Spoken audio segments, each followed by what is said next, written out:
Hello, and welcome to the Snoozy Scientist. I'm really glad you made it here tonight. Wherever you are, whether curled beneath a blanket, lying awake beneath the hush of midnight, or drifting in that quiet space between waking and sleep, this little corner of calm was made for you. A place where science and curiosity can wander side by side, gently carrying you towards sleep. Tonight, we drift far from the familiar warmth of our modern world, back to an Earth that looked nothing like the one we know. 20,000 years ago, our planet was locked in a deep freeze. Glaciers spread like white continents across the northern world. Sea levels fell, exposing vast new lands, and from the windswept tundras of Europe to the far reaches of North America, life endured beneath a sky of ice. But this was no barren wasteland. It was a kingdom ruled by creatures that defy imagination. Mammoths as tall as rooftops and heavier than trucks thundered across the plains, their footsteps shaping the land beneath them. Saber-toothed cats, armed with blades for teeth longer than a man's hand, hunted prey heavier than our modern cars. Ground sloths as tall as houses pulled down entire trees with a single slow motion. These were not distant, prehistoric beasts separated from us by unimaginable eons. They were mammals, warm blooded, intelligent, part of the same evolutionary story as ourselves. Our ancestors walked in their shadow. They hunted them for survival, painted their stories on cave walls, followed their migrations across frozen horizons, and built their homes from the bones they left behind. They were part of our shared world, and their presence was so recent that some still lie beneath the tundra, their flesh and blood preserved by ice.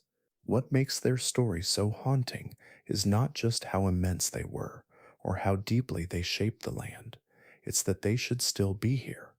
They had already survived the unthinkable, dozens of ice ages, wild climate swings, super predators, and shifting continents. They had adapted to everything nature could throw at them. They were strong, abundant, and thriving. And then, in the blink of an eye, they were gone. The herds disappeared. The predators vanished. Landscapes that had thrived for millennia suddenly stood empty, as if the earth itself had drawn a curtain across an entire age. But what force or combination of forces could erase the most powerful survivors on earth while leaving us behind? Tonight, we will travel back to the age of these forgotten titans and trace their rise, their reign, and the strange unraveling that brought their era to an end. What we'll uncover is not just a tale of extinction, but a deeper story about life itself and the delicate line between survival and disappearance. If you're already enjoying this calm space, it would mean so much if you gave this video a gentle like, maybe even subscribed if you'd like more sleepy science stories like this. And if you feel comfortable sharing, let me know in the comments. Where are you tuning in from tonight, and what time is it there? It's always a joy to see how far across the world these gentle science stories travel. So now, take a slow breath, let your shoulders soften, and together, let's journey back into a world once ruled by giants. In the story of life on Earth, size has always been a matter of survival. Some creatures grow small and nimble, slipping through the cracks of danger. Others grow vast and powerful, towering over their landscapes like living monuments. During the Ice Age, when the world was locked and cold and the struggle for life was fierce, nature began to favor size in ways it never had before. The Age of Giants was not an accident. It was the outcome of deep, patient forces shaping life over millions of years. The world that gave rise to these colossal mammals was harsh and unpredictable. Vast sheets of ice advanced and retreated over continents, grinding mountains into dust and carving new valleys. Temperatures plunged far below freezing for long stretches of time. Winters lasted longer, summers were brief and mild, and food sources shifted with the changing climate. In this world of cold extremes, being large offered tremendous advantages. A bigger body loses heat more slowly than a small one. This simple rule of physics shaped much of Ice Age evolution. Mammals that grew larger were better able to conserve the precious warmth that kept them alive. A thick layer of fat beneath the skin acted as insulation, trapping heat close to their bodies. Their sheer size reduced the surface area through which heat could escape, where smaller animals had to burn enormous amounts of energy just to stay warm.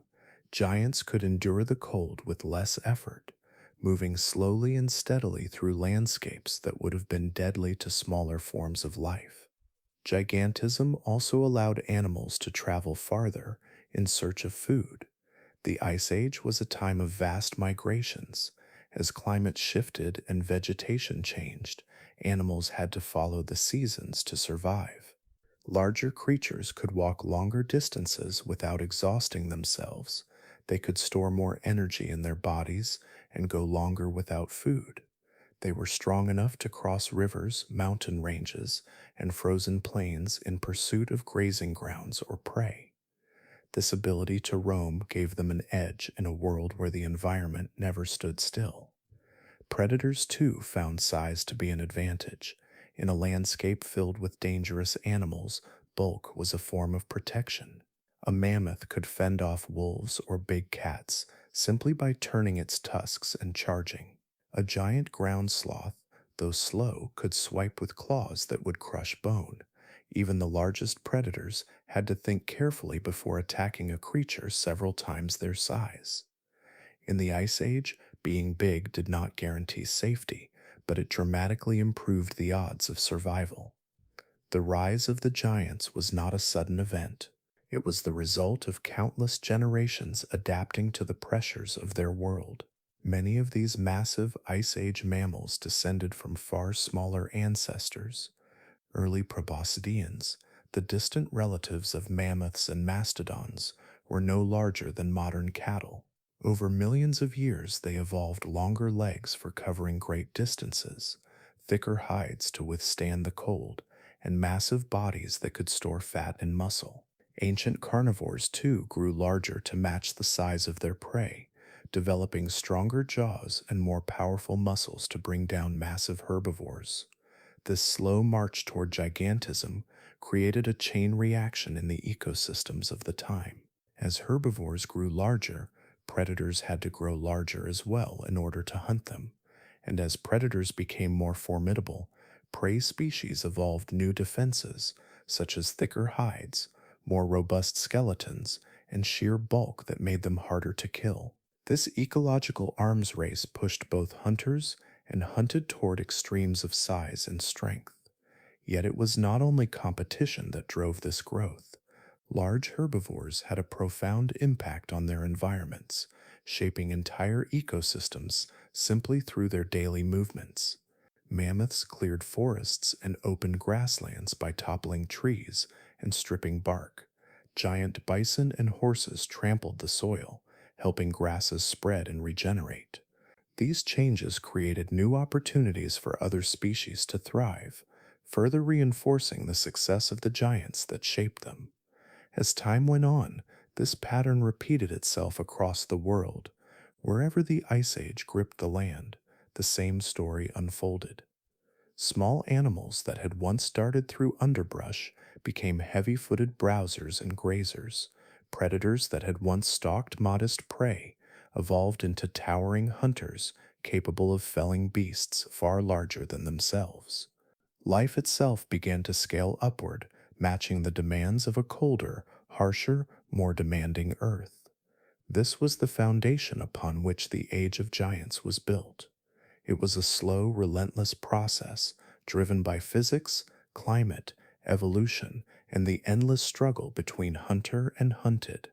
Out of this crucible emerged the mammoths, mastodons, saber-toothed cats, and giant sloths that would come to define an era.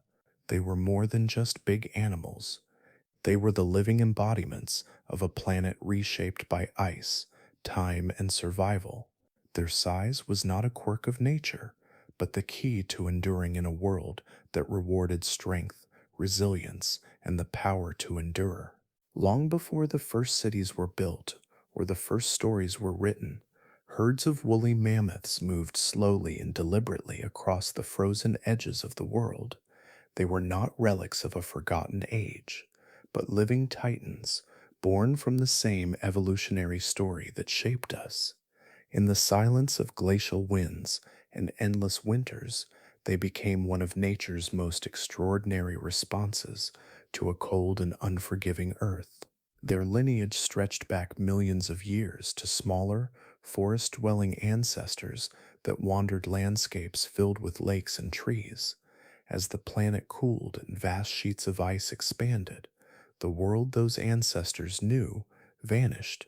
Forests gave way to open steppe, winters lengthened, and the rules of survival changed. Through time and adaptation, mammoths transformed to meet those new challenges, becoming colossal, cold adapted creatures perfectly suited to a harsh new world. The woolly mammoth was a masterpiece of evolutionary engineering. Its shaggy coat was more than just insulation. Long, coarse guard hairs created a protective barrier against snow and freezing rain, while a dense underlayer of soft wool trapped warm air close to the skin. Beneath this fur, a thick layer of fat stored energy and added another shield against the cold. Even their ears were smaller and rounder than those of modern elephants, minimizing heat loss in temperatures that often fell far below freezing. Inside their bodies, the adaptations went even deeper. Their blood carried unique proteins that allowed oxygen to bind more efficiently at low temperatures, a biochemical adjustment that helped them stay warm and active in climates that would have quickly exhausted other animals. Their tusks, sweeping in graceful arcs from their skulls, were not merely ornaments, they were precision tools and weapons, vital to both survival and social life. Mammoths used them to dig through deep snow to reach buried grasses, to strip bark from frozen trees, and to push aside heavy ice in search of water. They became instruments of communication too, clashing in battles between rivals or gently entwining during social interactions. Some tusks even bear signs of wear that suggest they were used to excavate permafrost for mineral rich soil, revealing how resourceful these animals could be when the landscape demanded it. Yet the heart of mammoth life was not written only in bone and muscle, it was found in the bonds they shared with one another. Woolly mammoths lived in tightly knit matriarchal herds, centered around the oldest and most experienced female. Her memory was the herd's greatest inheritance. It guided them across thousands of miles of icy plains, along routes that linked distant rivers, seasonal feeding grounds, and sheltered valleys. In an unpredictable world, this inherited knowledge was often the key to survival, passed down through generations like an unbroken thread. Communication within these herds was complex and layered. Mammoths likely used deep, resonant vocalizations that traveled across vast distances, vibrations that rolled beneath the human range of hearing. Through these calls, they could maintain contact with distant members, warn of danger, or coordinate movement across the open tundra. They also relied on subtler signals, touches of the trunk, body posture, scent, and even low frequency rumbles that passed through the ground. These messages formed a shared language that bound the group together and allowed them to function as a single coordinated unit. Social care extended beyond the immediate family. Calves were raised not just by their mothers, but by sisters, aunts, and older siblings, a system of shared responsibility that improved their chances of survival. If a member of the herd died, the reaction was often deliberate and lingering. Evidence from fossil sites suggests that mammoths may have remained near the bodies of fallen companions, touching and circling them in behaviors that hint at emotional complexity. Such moments reveal that their world was not just about endurance, but also about connection and memory. Even the structure of their movements was shaped by social intelligence. Migration was not a random wandering, but a carefully orchestrated journey, often spanning hundreds of miles each year. These long treks allowed mammoths to follow the shifting availability of food, avoid treacherous seasonal storms, and keep their young safe from predators. The leadership of experienced matriarchs, combined with sophisticated communication, ensured that herds could adapt to changing conditions across enormous landscapes. The woolly mammoth story is not simply one of size and strength. It is a story of innovation written into their biology, of memory etched into their behavior, and of relationships that stretched across generations. They were creatures of remarkable intelligence and cooperation, able to navigate a frozen world not just through brute force, but through shared knowledge and social complexity. Their disappearance left a silence across the plains, but the echoes of their lives remain in the frozen soil, in the bones beneath the ice, and in the shared history of a world they once ruled together. Long before the first paths were carved through woodlands by human hands, before fires glowed beneath tree canopies and stone tools bit into bark, mastodons walked those forests and shaped them in their own quiet way. For millions of years, they were the heavy footed rulers of North America's woodlands and wetlands, thriving in a world of shadow and green. They were close relatives of the mammoths, but their kingdom was a different one. Where mammoths marched across cold grasslands, mastodons moved beneath ancient trees, their lives woven into the heartbeat of the forest. At a glance, they might have looked like their larger cousins, with long tusks, a sweeping trunk, and the towering bulk that defined the Probustian family. But subtle differences revealed how perfectly they were tailored to their woodland world. Their bodies were shorter and stockier, with straighter backs and broader chests that gave them power and stability in dense undergrowth. Their tusks curved upward and outward like great crescents, longer and more slender than those of most mammoths, sometimes exceeding 16 feet, and their teeth told the clearest story of all. Instead of the ridged, grinding molars of grass eaters, mastodons had large, conical cusps designed to crush twigs, snap branches, and strip bark from trees. Their mouths were shaped by evolution into the tools of a browser, built for feeding on the woody vegetation that thrived beneath forest canopies.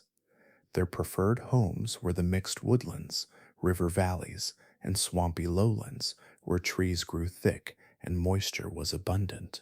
There, mastodons sought out a varied diet that changed with the rhythm of the seasons. They stripped pine needles and spruce branches in the frozen months, browsed on fresh leaves and flowering shrubs when spring returned, and fed on bark and woody stems as autumn settled in. In wetter environments, they waded into ponds and marshes to pull up aquatic plants or dug into soft soil with their trunks in search of nutrient rich roots and tubers.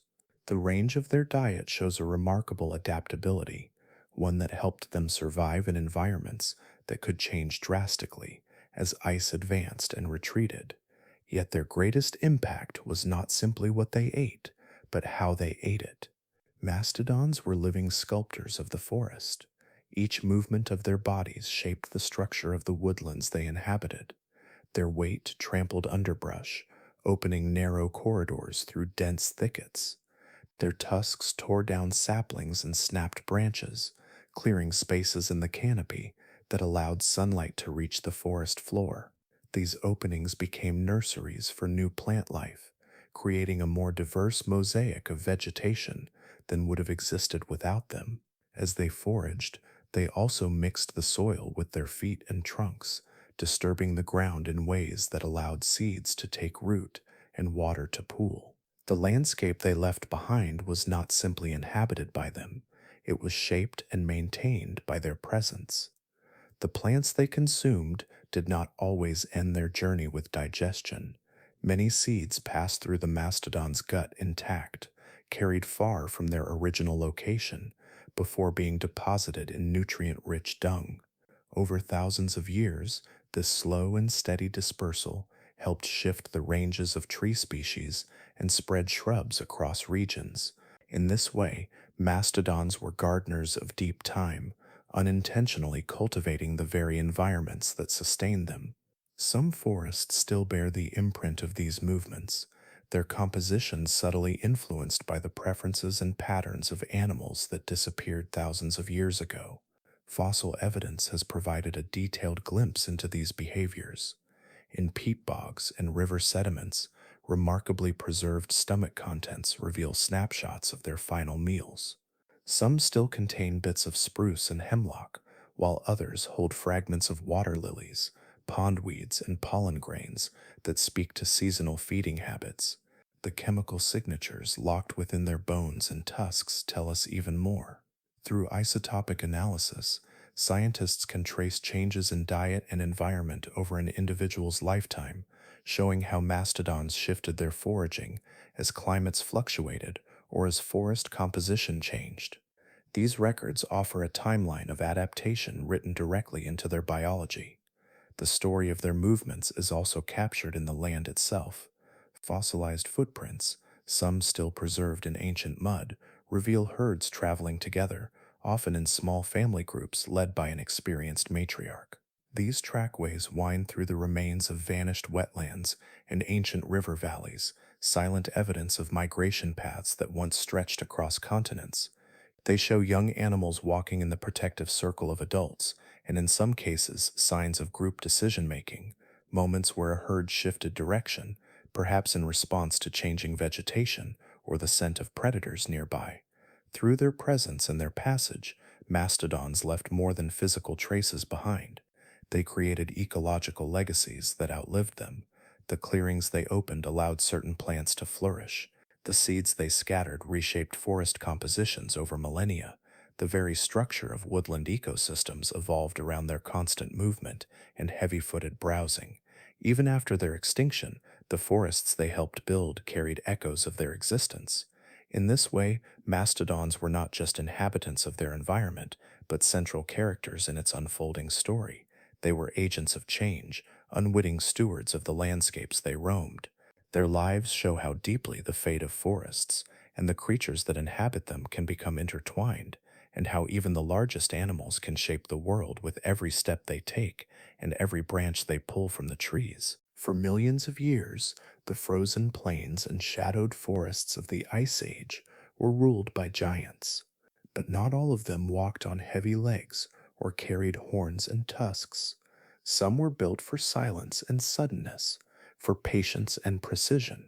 Among the most fearsome of these were the saber-toothed cats, predators so specialized that their very existence seems sculpted by the harsh demands of their world.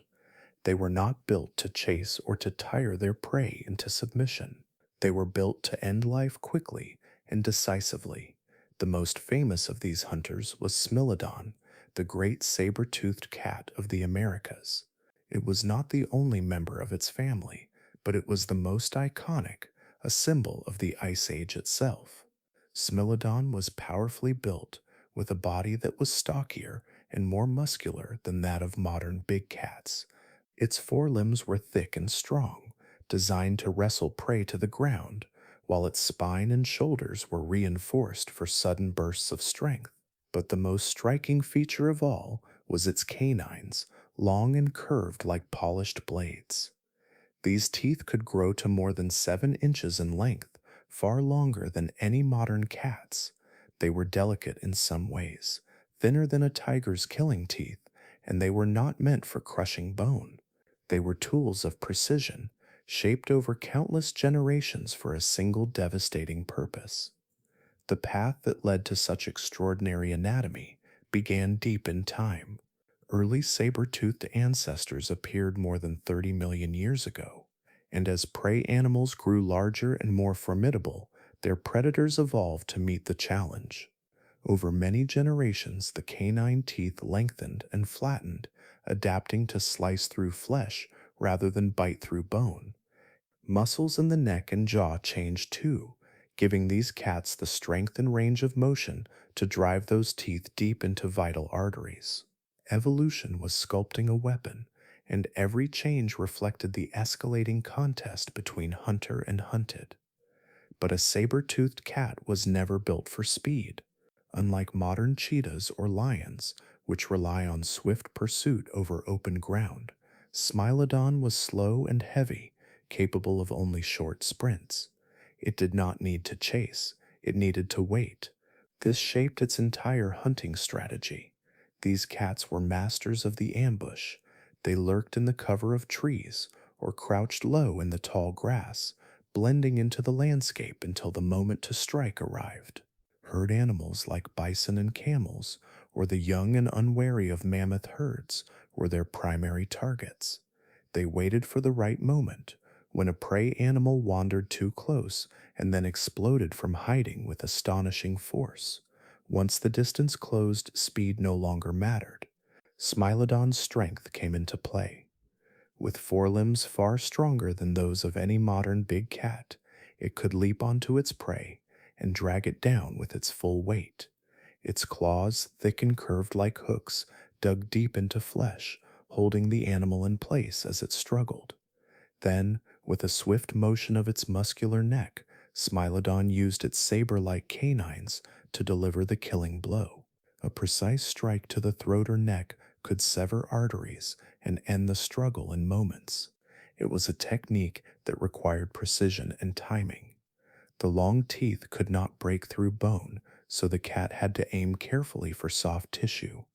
But when the strike landed, it was devastating. This relationship between predator and prey shaped the Ice Age ecosystem in profound ways. Large herbivores developed stronger defenses in response to such formidable hunters. Some species formed tighter herds, using numbers to confuse or overwhelm attackers.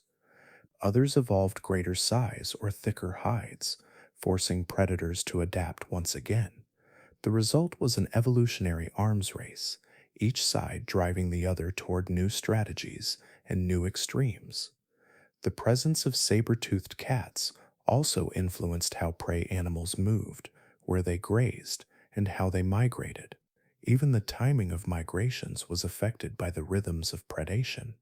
In this way, Smilodon and its kin helped shape the entire balance of life around them. Fossil evidence tells us that saber-toothed cats were not solitary in their dominance.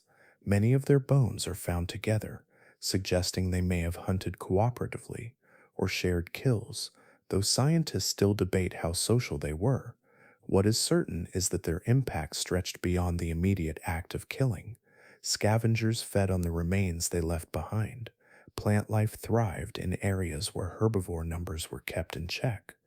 The very structure of the Ice Age ecosystem was built in part upon the sharp edge of those curved canines. In the grand story of life, Smilodon was a masterpiece of specialization, a creature that embodied the relentless push and pull of evolution.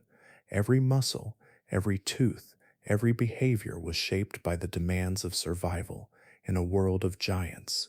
They were predators unlike any before or since, their power measured not in speed, but in strength, not in endurance, but in the precision of a single fatal strike.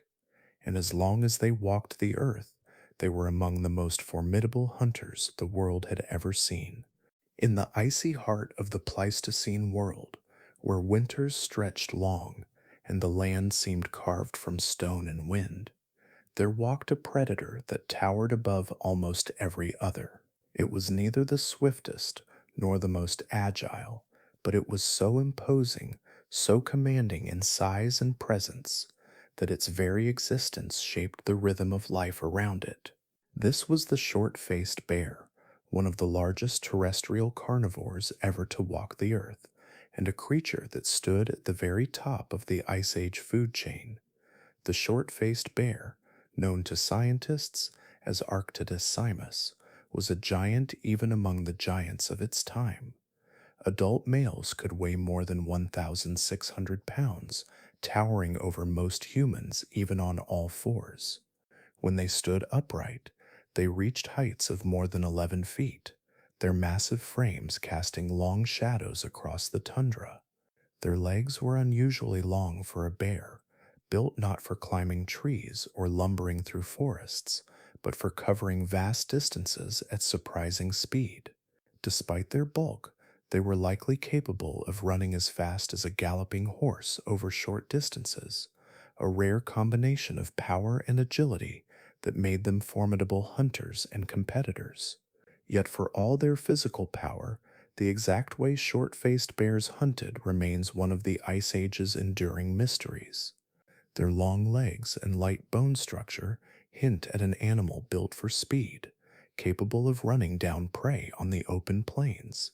But their skulls and teeth tell another story.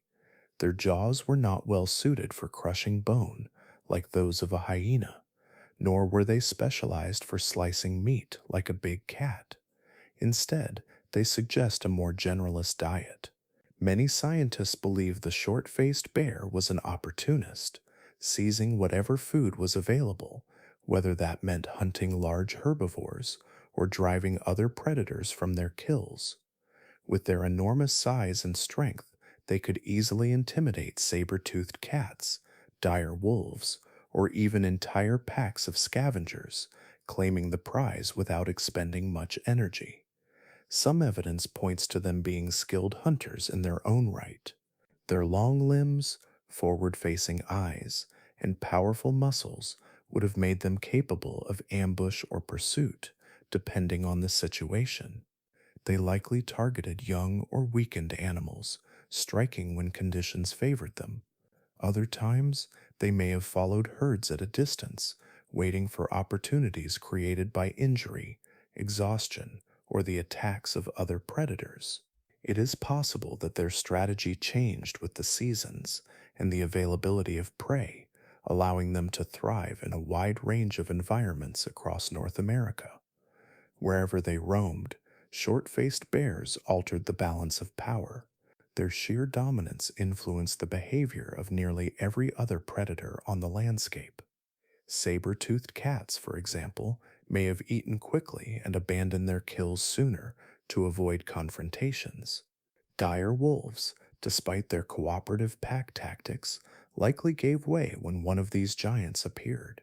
Even humans, who had begun to spread across the continent by the time short faced bears were nearing their end, would have seen them as dangerous competitors. Evidence from archaeological sites suggests that humans and short faced bears often targeted the same prey species, and it is likely they encountered each other at carcasses or along migration routes.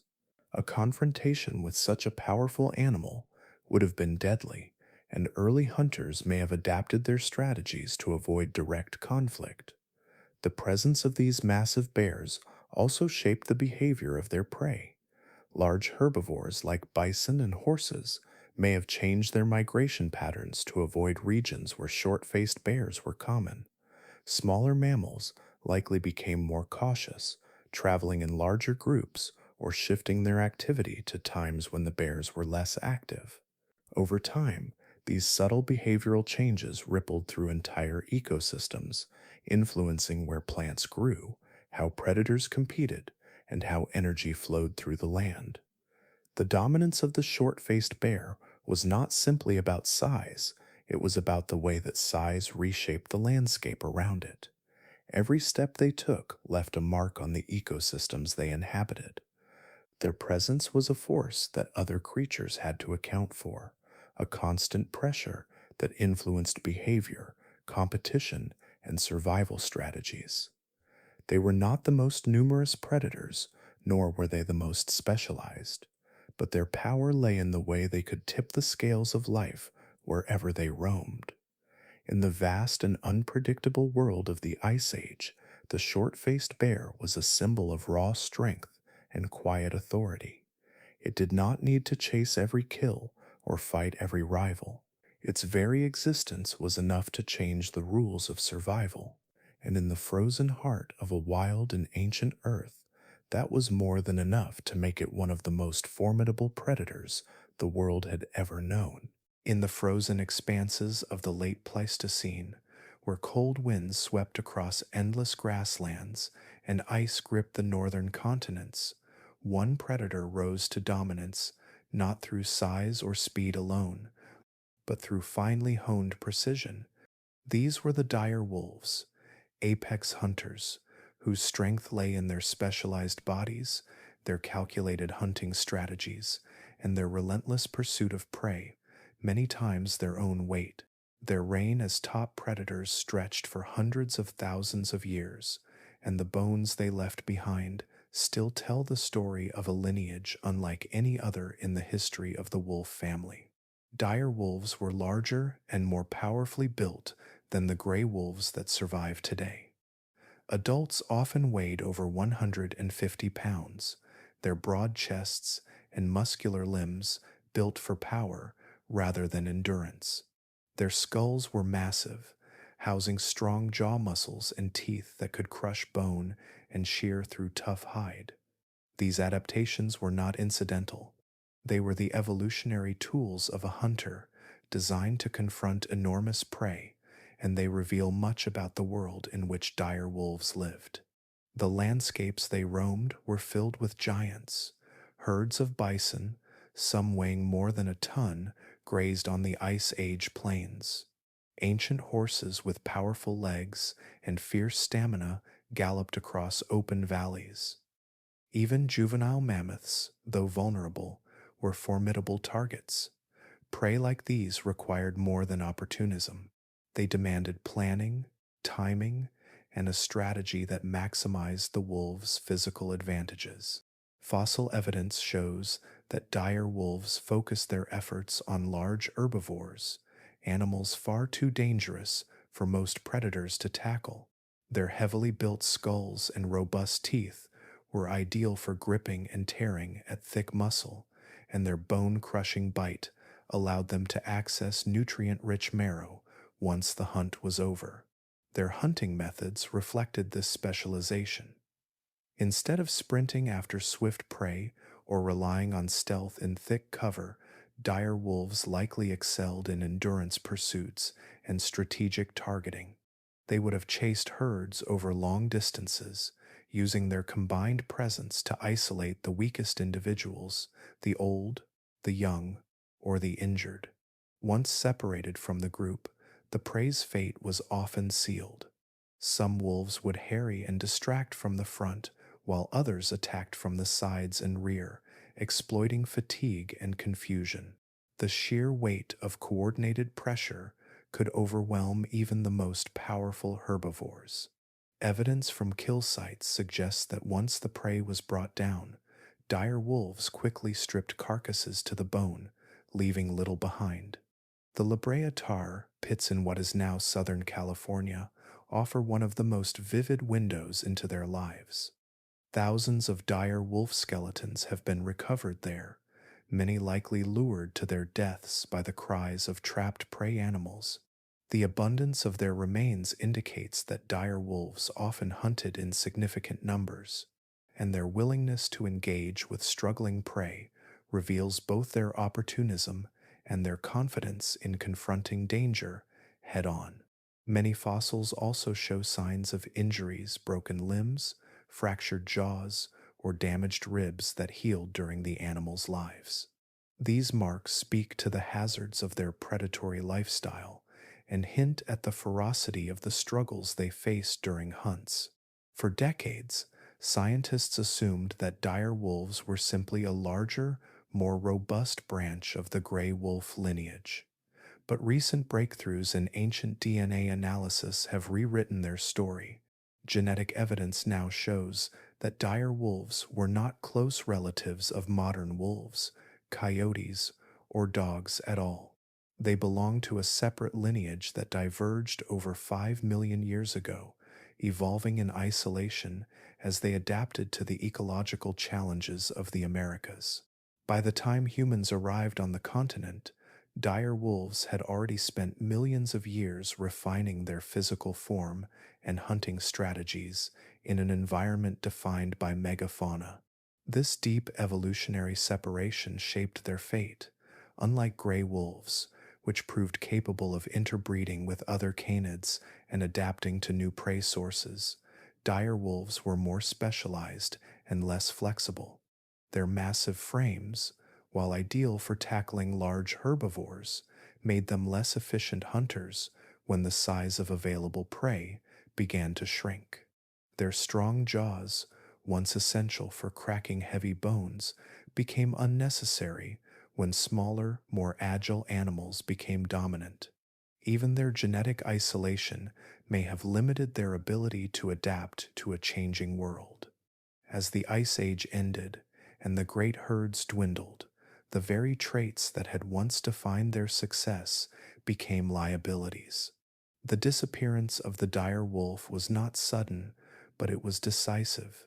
As climate shifts altered ecosystems and prey species vanished, their specialized hunting style left them with fewer opportunities. More adaptable predators, including their distant gray wolf cousins, filled the gaps they left behind. Within a few thousand years, one of the most formidable predators of the Pleistocene vanished completely, leaving behind only fossils and traces of DNA to tell their story. Yet even in their extinction, dire wolves reveal a fundamental truth about the balance between specialization and survival. They were the undisputed masters of a particular kind of world, a world of enormous herbivores and brutal hunts. Every part of their anatomy was shaped for that purpose, from their crushing jaws to their powerful limbs, and for as long as that world existed, they thrived. But when the ground shifted beneath them and the nature of survival changed, their evolutionary precision became a trap from which they could not escape. In their bones, we find both a record of extraordinary success and a cautionary tale written by the forces of adaptation and time. In the Ice Age world, power did not always roar through sharp teeth or thunder across the plains. Sometimes it moved slowly and silently, reshaping the land not with speed or ferocity, but with patience and sheer physical presence. Among the most extraordinary examples of this were the giant ground sloths, creatures so massive and deliberate that their lives seemed to unfold in slow motion, like the turning of geological time itself. These were not the small, tree-hugging sloths of today's rainforests. They were their ancient relatives, and they lived firmly on the ground, roaming the open woodlands and savannas of the Pleistocene. Some, like Megatherium americanum of South America, reached lengths of more than 20 feet and weighed over 4 tons, making them some of the largest land mammals ever to walk the earth. Their colossal bodies were supported by sturdy limbs and a muscular tail that they could use as a tripod, allowing them to rear up on their hind legs and tower above most predators. In this towering stance, they could reach high branches and strip them bare, their long, curved claws pulling down vegetation with careful precision. The physiology of these giants was a masterpiece of slow, deliberate adaptation. Their enormous size and thick skin provided a natural defense against most predators. Few carnivores dared attack a healthy adult ground sloth, as a single swing of its muscular forelimbs could crush bone or hurl a smaller animal aside. Their claws, though terrifying in appearance, were not designed for killing. Instead, they functioned as multi-purpose tools for pulling down heavy branches, digging into roots, or even defending themselves when absolutely necessary. Their teeth, too, were specialized. Instead of the sharp cutting edges seen in many herbivores, ground sloths had simple, peg-like molars that grew continuously throughout their lives, perfect for grinding down coarse leaves, bark, and fibrous plants. Their metabolism was as slow as their movement. These animals were built to conserve energy, not expend it. With their low metabolic rate, they could sustain themselves on diets that might not support faster, more active species. They moved deliberately from one food source to another, consuming vast amounts of vegetation over time. Their slow pace was not a weakness, but an evolutionary strategy, one that allowed them to thrive in environments where resources were spread out and seasonal cycles dictated the rhythm of life. Fossil evidence offers remarkable insight into their feeding habits and movements. One of the most revealing sources is their dung, which, in certain dry caves and rock shelters, has been preserved for tens of thousands of years. These ancient droppings are like time capsules, containing fragments of the plants they consumed and traces of the environments they once inhabited. In Nevada's Gypsum Cave, researchers discovered layer upon layer of dung from a species called Nothrotheriops shastensis. Each layer, laid down over centuries, tells a story of shifting diets and changing landscapes. Pollen grains embedded in the dung reveal the presence of desert shrubs, cacti, and even seasonal flowers, painting a vivid picture of the environments through which these slow-moving titans wandered. This evidence also shows how intimately tied these creatures were to the plants they ate. Seeds swallowed along with leaves and fruit often passed unharmed through their digestive systems, emerging days or weeks later in nutrient-rich dung. This process turned the sloths into long-distance seed dispersers, carrying plant species across vast distances and depositing them in fertile patches where they could take root. In this way, ground sloths played an invisible but crucial role in shaping the composition of ancient ecosystems, connecting distant habitats through the slow rhythm of their wandering. Traces of their presence extend beyond their droppings. In parts of South and North America, cave walls still bear the marks of their massive claws, etched into stone as they dug or scraped their way inside. These marks suggest that ground sloths sometimes used caves as shelters from heat, predators, or harsh weather, retreating into the cool darkness during the hottest seasons or the coldest nights. These shelters, combined with their slow metabolism and immense size, made them highly resilient animals, able to survive in a range of conditions that might have overwhelmed less adaptable species. Predators rarely tested that resilience. While saber-toothed cats and giant short-faced bears roamed the same landscapes, few would risk a direct confrontation with an adult megatherium. Instead, they likely targeted calves or weaker individuals. This relative safety from predation shaped the sloth's evolutionary path. They did not evolve speed, agility, or aggressive behaviors because they did not need them. Their size, strength, and patience were enough. The story written in their bones and dung is one of endurance and quiet influence. They were not conquerors of their environment, but participants in it, deeply woven into the ecological fabric of their time. Their bodies reveal a design optimized for slow living. Their movements carried seeds that would sprout new forests, and their very presence defined the landscapes they inhabited. Each step they took was heavy and deliberate, and over thousands of years, those steps left marks that stretched far beyond their own lifetimes. Even long after their extinction, the evidence of their passage still lingers in the plants that once relied on them, in the cave walls they scratched, and in the silent layers of dung that preserve the record of a vanished world.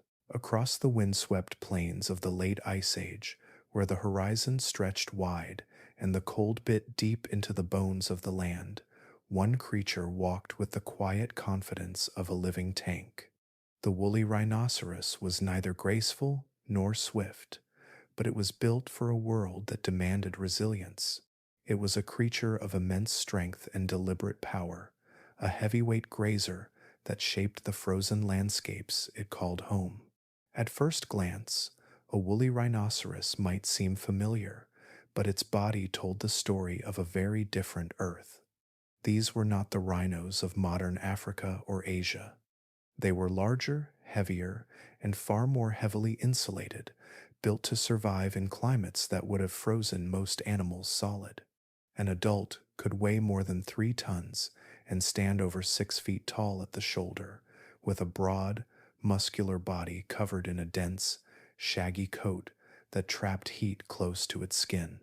Beneath that fur lay a thick layer of fat, a natural shield against temperatures that often plunged far below freezing.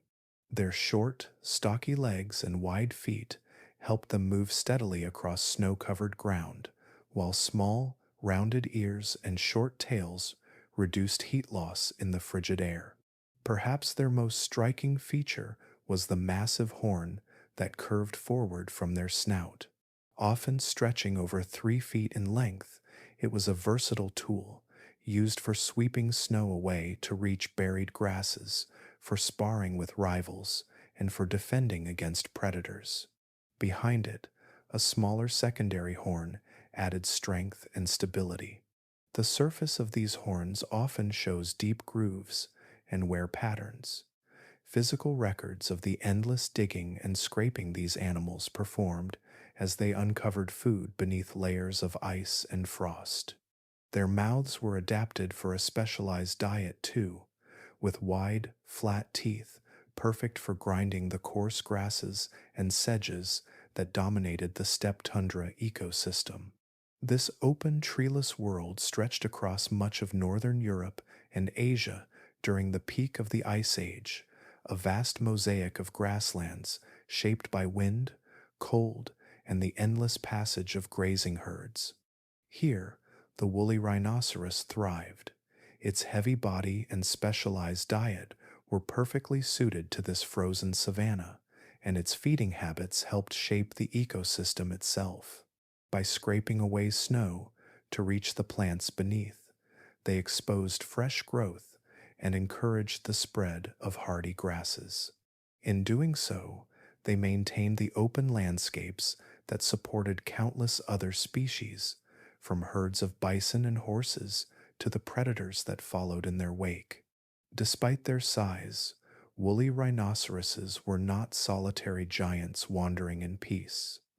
Life on the Ice Age steppe was a constant contest for space and survival, and these animals were known to be fiercely territorial. Males in particular engaged in violent clashes during mating season, lowering their heads and charging at one another with enough force to break bone. The scars and fractures found on many fossilized skulls speak to the intensity of these battles. Their horns were not just tools of survival, but weapons in a high-stakes struggle for dominance and breeding rights. Predators, too, had reason to respect them. Packs of dire wolves, prides of saber-toothed cats, and even the enormous short-faced bears might have followed herds, watching for a moment of weakness. But an adult woolly rhinoceros was a dangerous opponent. With a single charge, it could gore or crush a predator, and its thick skin and sheer mass made it a formidable foe. Most carnivores targeted the young, the sick, or the old, leaving healthy adults largely unchallenged. These defensive traits helped the woolly rhinoceros persist for hundreds of thousands of years, surviving wave after wave of climatic change and shifting ecosystems. Their presence did not go unnoticed by humans. Our ancestors shared the same frozen landscapes and often encountered these giants on the plains they both relied upon. Archaeological evidence shows that humans hunted them, sometimes bringing them down with carefully planned ambushes and coordinated attacks.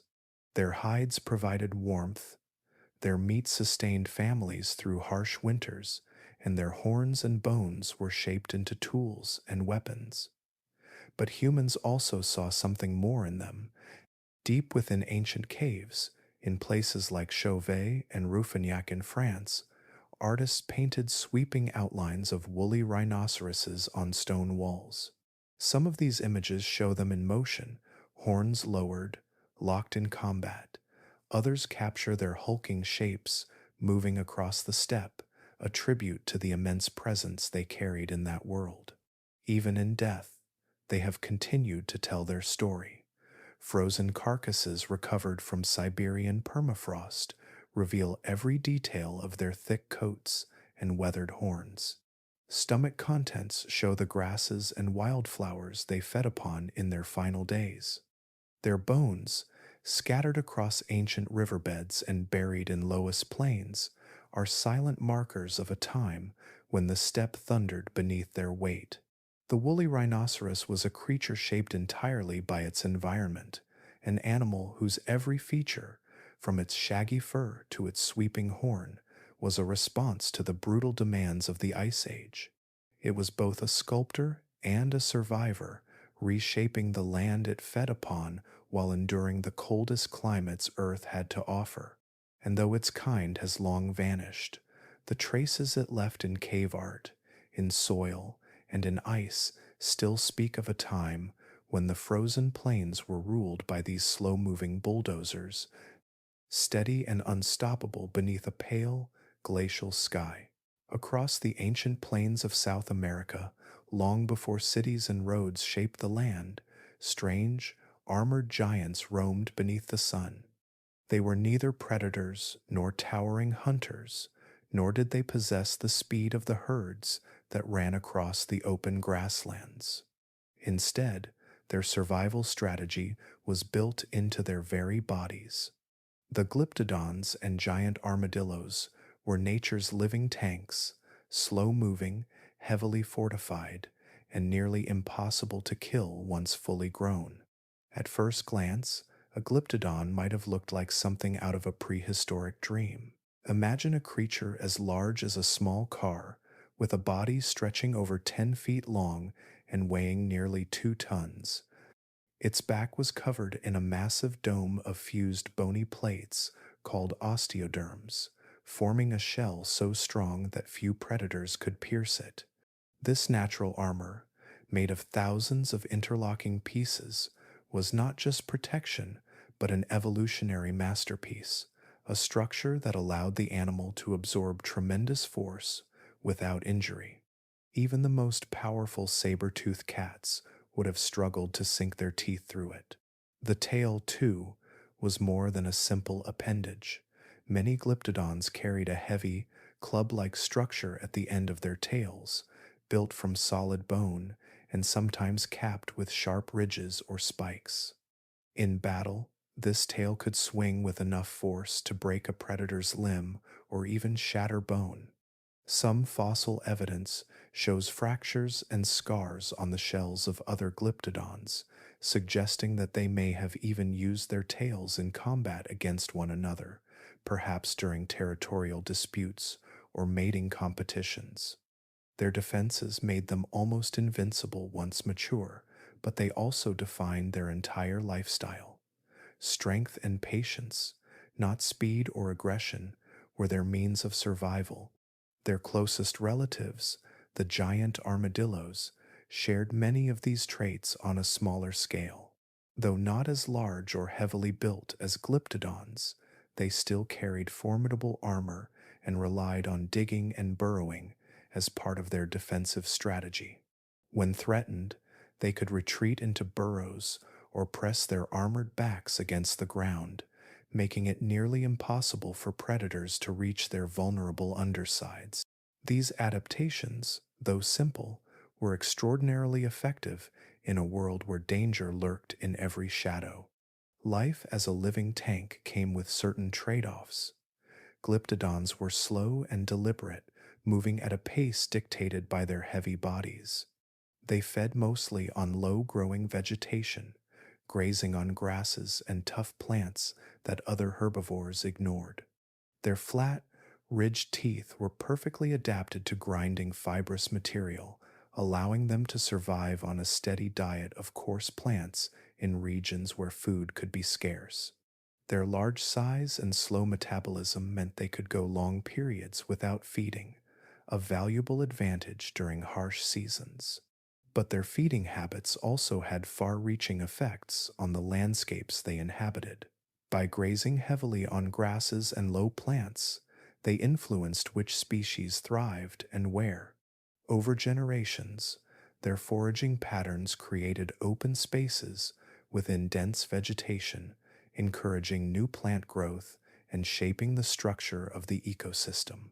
Like the mammoths of the northern plains, glyptodons were ecosystem engineers, sculpting the land not through speed or strength, but through their steady, predictable presence. Their interactions with predators reveal even more about their survival strategies. Most large carnivores of the time quickly learned to avoid adult glyptodons, focusing instead on the young, the sick, or the old. A fully grown individual was too well armored and too dangerous to attack. Fossilized remains sometimes show healed wounds or bite marks, suggesting that even when predators tried, they often failed.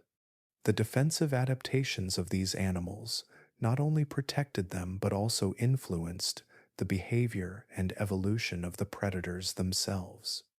In a sense, they reshaped the entire balance of power in their ecosystems simply by existing.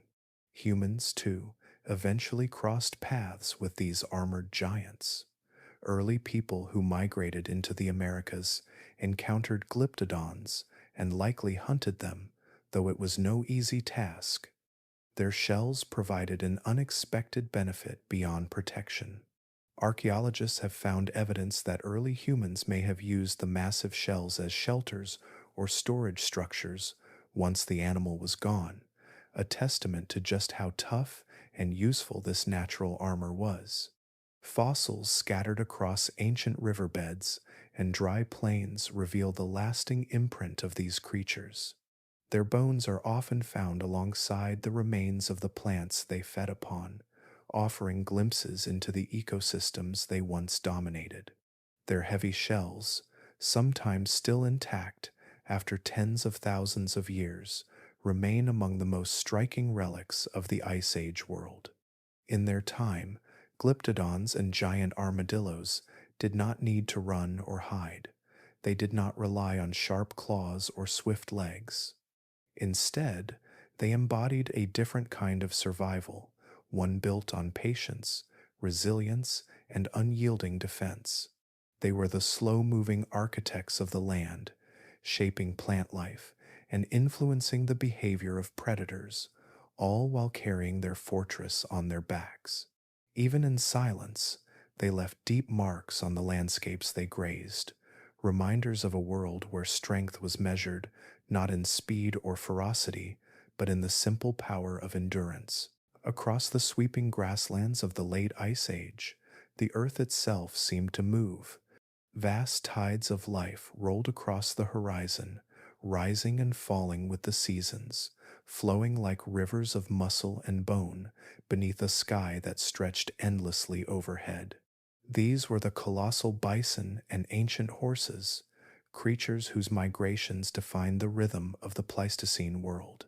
Their lives were not lived in one place but in motion, carried forward by instincts older than memory, bound to the pulse of the changing earth.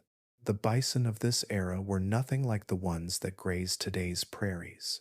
Some species, such as bison latifrons, were giants even among giants, standing more than 7 feet at the shoulder with horns that could stretch over 6 feet from tip to tip. These animals were built for endurance, their heavy frames and powerful muscles carrying them across vast distances in search of grazing grounds. Alongside them moved ancient horses, smaller and more compact than modern breeds but masters of speed and stamina. Together, these two herbivores formed the great herds that shaped the Ice Age landscape, numbering in the thousands and sweeping across the plains in waves that could stretch for miles. Their movements were not random. They followed patterns etched into the land by countless generations before them, migratory routes shaped by the rise and fall of temperatures, the growth cycles of plants, and the availability of water. In the warmth of spring and summer, the herd surged northward into broad plains, where grasses grew thick and plentiful under the long daylight. As autumn chilled, the air and frost began to creep across the ground. They turned south, seeking milder climates and softer ground beneath the snow. These journeys could span hundreds of miles, and along the way, rivers were forded, mountain passes crossed, and valleys threaded with the steady drumming of hooves. Life within the herd moved to this same seasonal rhythm. Spring brought a surge of new life as calves and foals were born into the safety of numbers. The timing was no accident. By aligning births with the period of greatest food abundance, mothers could provide their young with the nutrition needed to grow strong before the harsher months returned. The young learned quickly, their first uncertain steps soon turning into the confident gallop needed to keep pace with the endless movement of their kin. By summer, the herd swelled with new generations, their calls and movements weaving together into a living chorus that echoed across the plains. This ceaseless migration was more than a way to follow food. It was a survival strategy shaped by predators as much as by the seasons. Massive herbivores like bison and horses were irresistible targets for the great carnivores of their time. Saber-toothed cats stalked the edges of the herds, ready to lunge when a weak or injured individual lagged behind. Packs of dire wolves shadowed their movements, using coordinated strategies to isolate vulnerable members from the safety of the group. Even the colossal short-faced bear, one of the largest land predators to ever live, followed the herd's paths, relying on their abundance for survival. The herd's sheer size and constant motion were their greatest defense, reducing the odds that any one animal would fall prey and overwhelming even the most determined hunters with sheer numbers. Predator-prey interactions shaped more than individual fates. They influenced migration timing, herd structure, and even the physical characteristics of the herbivores themselves. The need to outrun predators, selected for the ancient horse's powerful legs and exceptional endurance. The threat of ambush kept herds tightly knit, with individuals relying on collective vigilance to spot danger on the horizon. The young learned to respond instantly to alarm signals, their survival dependent on swift reactions honed over generations. In this endless dance between hunter and hunted, each shaped the evolution of the other, driving adaptations that defined the Ice Age ecosystem. Early humans, too, became part of this web of movement and survival. As their numbers spread across the continents, they learned to read the migrations, timing their hunts to coincide with river crossings or choke points where the herds had no choice but to pass. Evidence from ancient kill sites shows that humans used sophisticated strategies to ambush these massive animals, driving them into traps or over cliffs. The herds were more than a source of meat. They provided hides for shelter, bones for tools, and sinew for bindings, sustaining human communities as they spread into new territories. In many ways, the rise of human culture was deeply tied to the rhythms of these migrations. Fossil evidence captures glimpses of these movements frozen in time. Ancient trackways crisscross riverbeds and valley floors, their impressions telling stories of seasonal crossings and long-forgotten pathways. In some sites, the remains of predators and prey lie side by side, locked forever in the struggle that defined their shared existence. Even the spacing of fossilized hoofprints can reveal how tightly the herds packed together, how fast they were moving, and how many thousands of individuals once passed over the same ground. For hundreds of thousands of years, these endless herds were the heartbeat of the Ice Age plains. They were not solitary wanderers but participants in a vast and interconnected cycle, their migrations shaping the behavior of predators, the strategies of humans, and the very flow of life across continents. Their hooves traced ancient highways across the earth, their births and deaths setting the tempo for the ecosystems that depended on them. And though their numbers have long since faded, the memory of their movement lingers still, written into the bones beneath the soil and the silent paths that stretch across the landscapes they once called home. Far from the icy plains of the northern hemisphere, beyond the mammoth steppes and the great bison migrations, another world of giants once thrived beneath southern skies. Australia, separated from the other continents for tens of millions of years, was home to a caste of Ice Age creatures unlike any found elsewhere. They were not elephants or rhinoceroses, not cats or bears. They were marsupials, descended from small, pouch-bearing ancestors, yet they grew to sizes and shapes that defy expectation. In this isolated realm, evolution followed its own script, and the result was a landscape ruled by colossal creatures found nowhere else on Earth. At the heart of this lost world was Diprotodon optatum, the largest marsupial that ever lived. It was a giant relative of today's wombats and koalas, but it more closely resembled a bulky, lumbering rhinoceros. An adult could grow more than 13 feet long and weigh over 3 tons. Its body was heavy and barrel-shaped, with sturdy legs designed to carry its enormous weight across open plains and dry woodlands. Its broad, blunt head ended in a pair of large, forward-facing teeth that it used to shear tough plants, roots, and shrubs. Like many marsupials, females carried their young in pouches, protecting their developing offspring during the long journey from helpless infancy to independence. Diprotodon was not alone. All across Ice Age Australia, marsupial giants filled the ecological roles that placental mammals occupied elsewhere. Towering above them was the short-faced kangaroo, Procoptodon galea, which stood more than 10 feet tall and weighed over 600 pounds.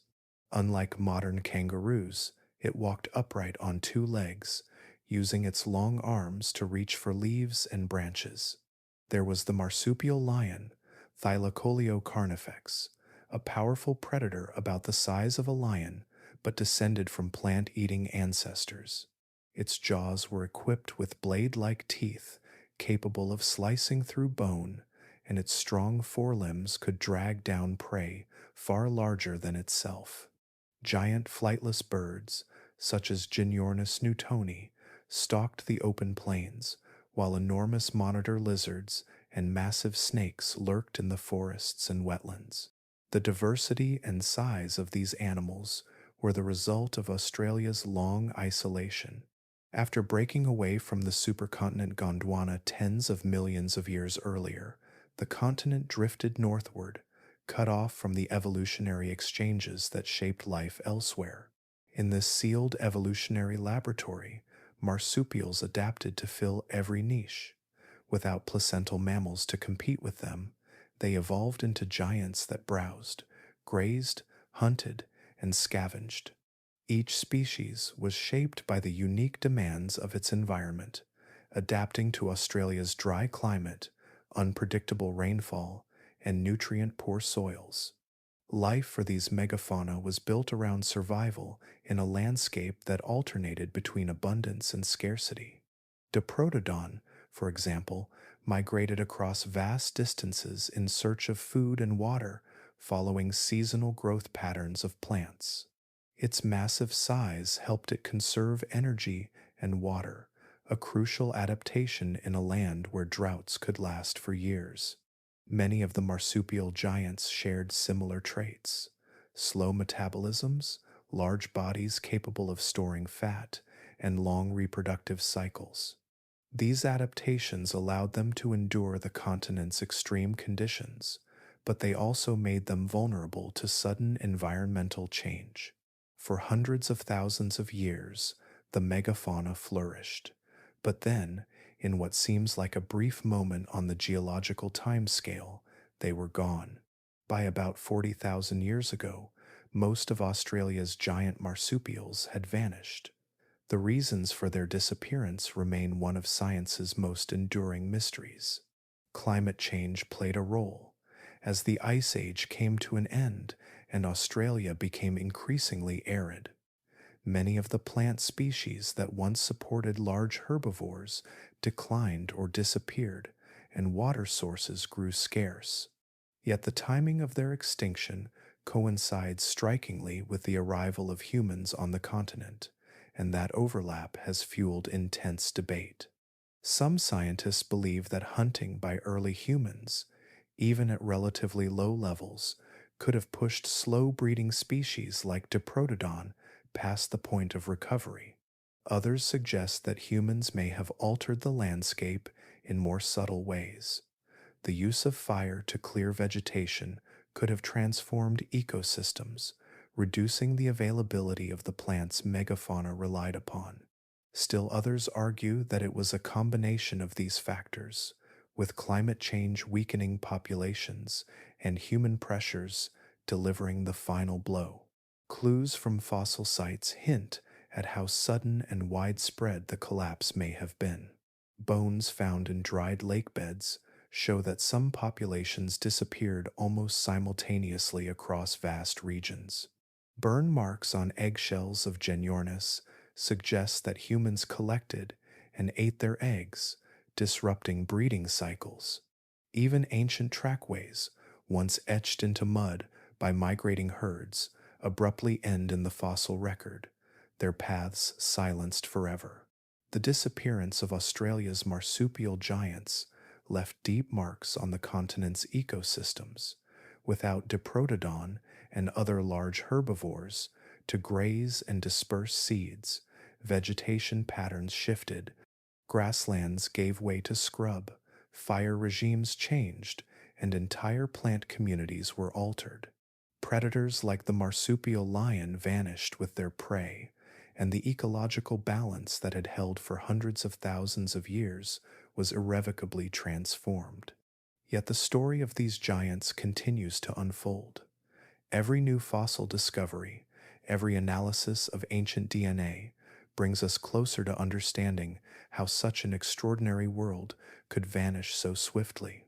In the bones of Diprotodon and the footprints left in long dry riverbeds, we find echoes of a lost era, one in which marsupial giants shaped a continent and ruled a land unlike any other on Earth. In the deep past, when glaciers gripped the northern continents and mammoths roamed the frozen plains, the lands to the south were alive with giants of their own.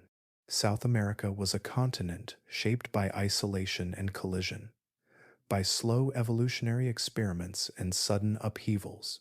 Here, some of the most extraordinary creatures of the Ice Age thrived herbivores, protected by living armor, predators taller than men, and hunters whose speed and power dominated entire ecosystems. It was a land where survival often depended on strength, but also on the ability to adapt to a world that was about to change forever. For tens of millions of years, South America had been a kind of biological island, cut off from the northern continents after the breakup of the supercontinent Gondwana. Life there followed its own evolutionary path. Marsupials evolved into saber-toothed predators. Rodents grew as large as bison. Giant flightless birds became apex hunters. And herbivores, like the glyptodonts, enormous, tank-like relatives of armadillos, became some of the most heavily armored animals the planet has ever seen. A full-grown glyptodon could reach the size of a small car and weigh nearly 2 tons. Its back was covered by a thick, dome-shaped shell made of fused bony plates, while its tail often ended in a heavy, mace-like club. This combination of weight and defense made it almost invulnerable to most predators, and its sheer presence shaped the landscape around it. Moving slowly but steadily, glyptodonts grazed on tough, low-lying vegetation, crushing plants beneath their weight and opening paths for new growth. In doing so, they played a role similar to elephants or bison, reshaping ecosystems simply through their daily routines. But they were not the only herbivorous giants of the region. Giant ground sloths, including species like Megatherium, shared the plains and forests with them. Some stood more than 20 feet tall when rearing on their hind legs, tearing down tree branches with their enormous claws. Together, these immense plant eaters were the foundation of South America's ecosystems, converting vegetation into the energy that sustained a complex web of life. Over time, predators evolved to challenge even these formidable creatures. Among the most feared were the terror birds, flightless avian hunters that could reach over 10 feet in height. With long, powerful legs and sharp, hooked beaks, they were built for speed and precision. Fossil evidence suggests they hunted in open terrain, sprinting down smaller prey or striking at the young and vulnerable of larger species. A single blow from their beak could shatter bone or sever a spine. Their dominance lasted for millions of years, and for much of that time they had little competition. That balance changed dramatically around 3 million years ago with one of the most important events in Earth's biological history, the Great American Biotic Interchange. As the Isthmus of Panama rose from the sea, North and South America became connected by land for the first time in over 60 million years. The consequences were immediate and profound. Species from both continents began to migrate, bringing with them new predators, new prey, and new evolutionary pressures. The invaders from the north included formidable predators like saber-toothed cats and short-faced bears, as well as fleet-footed horses and towering mammoths. In return, South America sent some of its most remarkable animals northward, including armadillos, opossums, and ground sloths. These newcomers triggered fierce competition.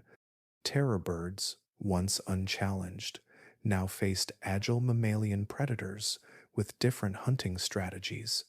Herbivores that had evolved to defend themselves against local threats now confronted predators they had never encountered before.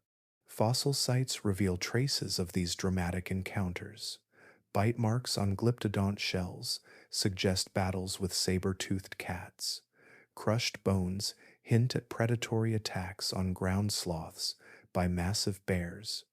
Even the terror birds, once rulers of the southern plains, left behind evidence of fatal conflicts with mammalian carnivores.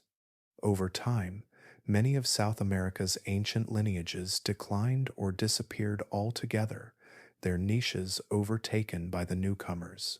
Yet some of these giants survived long enough to encounter a new and unexpected force: humans. Archaeological evidence shows that early people reached South America more than 12,000 years ago, spreading across the continent with tools, fire, and coordinated hunting strategies. They left behind traces of their interactions with the great beasts of the Pleistocene. Glyptodon shells were sometimes used as shelters or storage spaces, their massive domes repurposed long after the animals themselves were gone. Butchery marks on fossil bones show that humans hunted and processed giant ground sloths, and scattered tools and spear points hint at confrontations between people and the last of the terror birds, which were already in steep decline. The meeting of humans and megafauna was brief in geological terms, but transformative. Within a few thousand years of human arrival, most of the continent's largest animals were gone. The precise reasons remain debated, but a combination of human hunting, environmental changes, and ecological disruption likely sealed their fate. In their absence, South America's ecosystems shifted once again, reshaped by the loss of the creatures that had once defined them. The story of South America's deadliest giants is one of rise and fall, of dominance and displacement. For millions of years, glyptodonts, ground sloths, and terror birds shaped the landscapes of an isolated continent. They clashed with new arrivals from the north and finally met the ingenuity of humans, whose presence they could not withstand. Their bones now rest in the earth, silent witnesses to an ancient drama that unfolded on a stage unlike any other, a reminder of a world where armored herbivores and towering birds shared the land, and where every encounter could mean the difference between survival and extinction. Across the Ice Age world, the story of survival was written not only in who lived and who died, but in the scars and broken bones left behind. It was a time when every step was contested, when prey and predator shaped one another in ways so profound that their influence can still be read in the fossilized remains scattered across ancient riverbeds and long buried plains. This was not a battle fought in a single moment. It was a slow and relentless arms race, a test of adaptation that stretched across thousands of generations, sculpting bodies and behaviors into tools of survival. The evidence of this struggle is etched into the past. Fossilized skeletons often tell stories of violence frozen in time. In the twisted remains of herbivores, scientists have found deep puncture wounds left by the saber-like teeth of Smilodon, gouges where massive claws tore into flesh, and fractured ribs crushed under the jaws of giant carnivores. Some bones even bear signs of healing, suggesting that their owners escaped death and carried the scars for years afterward. Others capture the final moments of life, skeletons of predators and prey locked together, victims of a battle that neither side survived. These ancient wounds are more than relics of death. They are records of how evolution unfolded, revealing the constant push and pull between those who hunted and those who ran. For herbivores, survival required innovation. Many evolved bodies that could withstand powerful assaults. Mammoths grew to colossal size, weighing several tons and towering over most predators. This sheer bulk offered a degree of safety, discouraging all but the most desperate or coordinated attacks. Yet size came with trade-offs. Large animals reproduced slowly, required vast quantities of food, and were vulnerable when young. Evolution therefore layered additional defenses onto these giants. Thick hides protected vital organs from claws and teeth. Dense fur, while essential for warmth, also added a degree of armor against slashing predators. Some herbivores developed weapons of their own. The woolly rhinoceros wielded a long, curved horn capable of inflicting devastating injuries, and fossil remains show healed puncture wounds on predators unlucky enough to get too close. Bison evolved forward-curving horns that could break ribs or skulls with a single charge. Even the seemingly placid glyptodonts, armored in domes of bone, possessed heavy, club-like tails capable of shattering bones if swung with force. In some fossil specimens, predator tooth marks are found on the edges of these shells, evidence of desperate attempts to breach their defenses. Most attackers failed, but the predators did not remain unchanged. They too were sculpted by the prey they pursued. The saber-toothed cats, most famously Smilodon, developed massive upper canines that could slice through thick hides and reach arteries buried beneath layers of fat and muscle. Their forelimbs grew disproportionately strong, built to grapple with prey far heavier than themselves and hold it still for a precision kill. Other predators, like dire wolves, refined a different set of tools. They relied on stamina, coordination, and powerful jaws that could crush bone and tear through muscle. Even the short-faced bear, one of the largest terrestrial carnivores ever known, shows skeletal adaptations for speed and endurance, allowing it to chase down herbivores that might otherwise have escaped. Fossilized injuries offer glimpses into how these strategies played out. A skeleton of a giant ground sloth found in South America shows multiple punctures on its hip bones, likely inflicted by a pack of predators targeting its hindquarters to bring it down. Another site preserves a young mammoth surrounded by the bones of saber-toothed cats, suggesting that while the predators succeeded in their kill, they may have died when the rest of the herd charged in retaliation. These frozen moments capture the high stakes of Ice Age life, where even successful hunts could end in death. The arms race extended beyond weapons and defenses to behaviors themselves. Herding instincts, for example, became more sophisticated as predators grew more efficient. Fossil evidence shows that many large herbivores began moving in tightly knit groups, their coordinated movements creating shifting walls of tusks, horns, and hooves. Such tactics reduced the chances of individual predation, but forced predators to become more strategic. Evidence from fossil kill sites suggests coordinated pack behavior in dire wolves, with groups likely working together to isolate the weakest individuals from the herd. In turn, herbivores evolved more acute senses and faster response times, forcing predators to refine their stealth and ambush techniques. Even subtle physical traits can be traced back to this relentless conflict. The elongated limbs and light builds of Ice Age horses were shaped by the need to outrun pursuit over long distances. The depth and angle of Smilodon's jaw allowed it to deliver a precise killing bite despite the risk of breaking its own teeth. The thick, robust leg bones of bison hint at animals prepared to pivot and charge when threatened rather than simply flee. These features did not appear by chance. Each one represents countless generations of trial and error, of pressures exerted and adaptations forged in response. One of the most striking outcomes of this evolutionary contest was its tendency to push both sides toward extremes. Predators grew larger, faster, and more specialized, honing their bodies into lethal tools for capturing prey that grew ever tougher and more elusive. Herbivores, in turn, reached new heights of size, strength, and defensive ingenuity, often relying on group behavior and environmental awareness as much as on physical power. It was a dynamic balance, one that rarely allowed either side to dominate for long.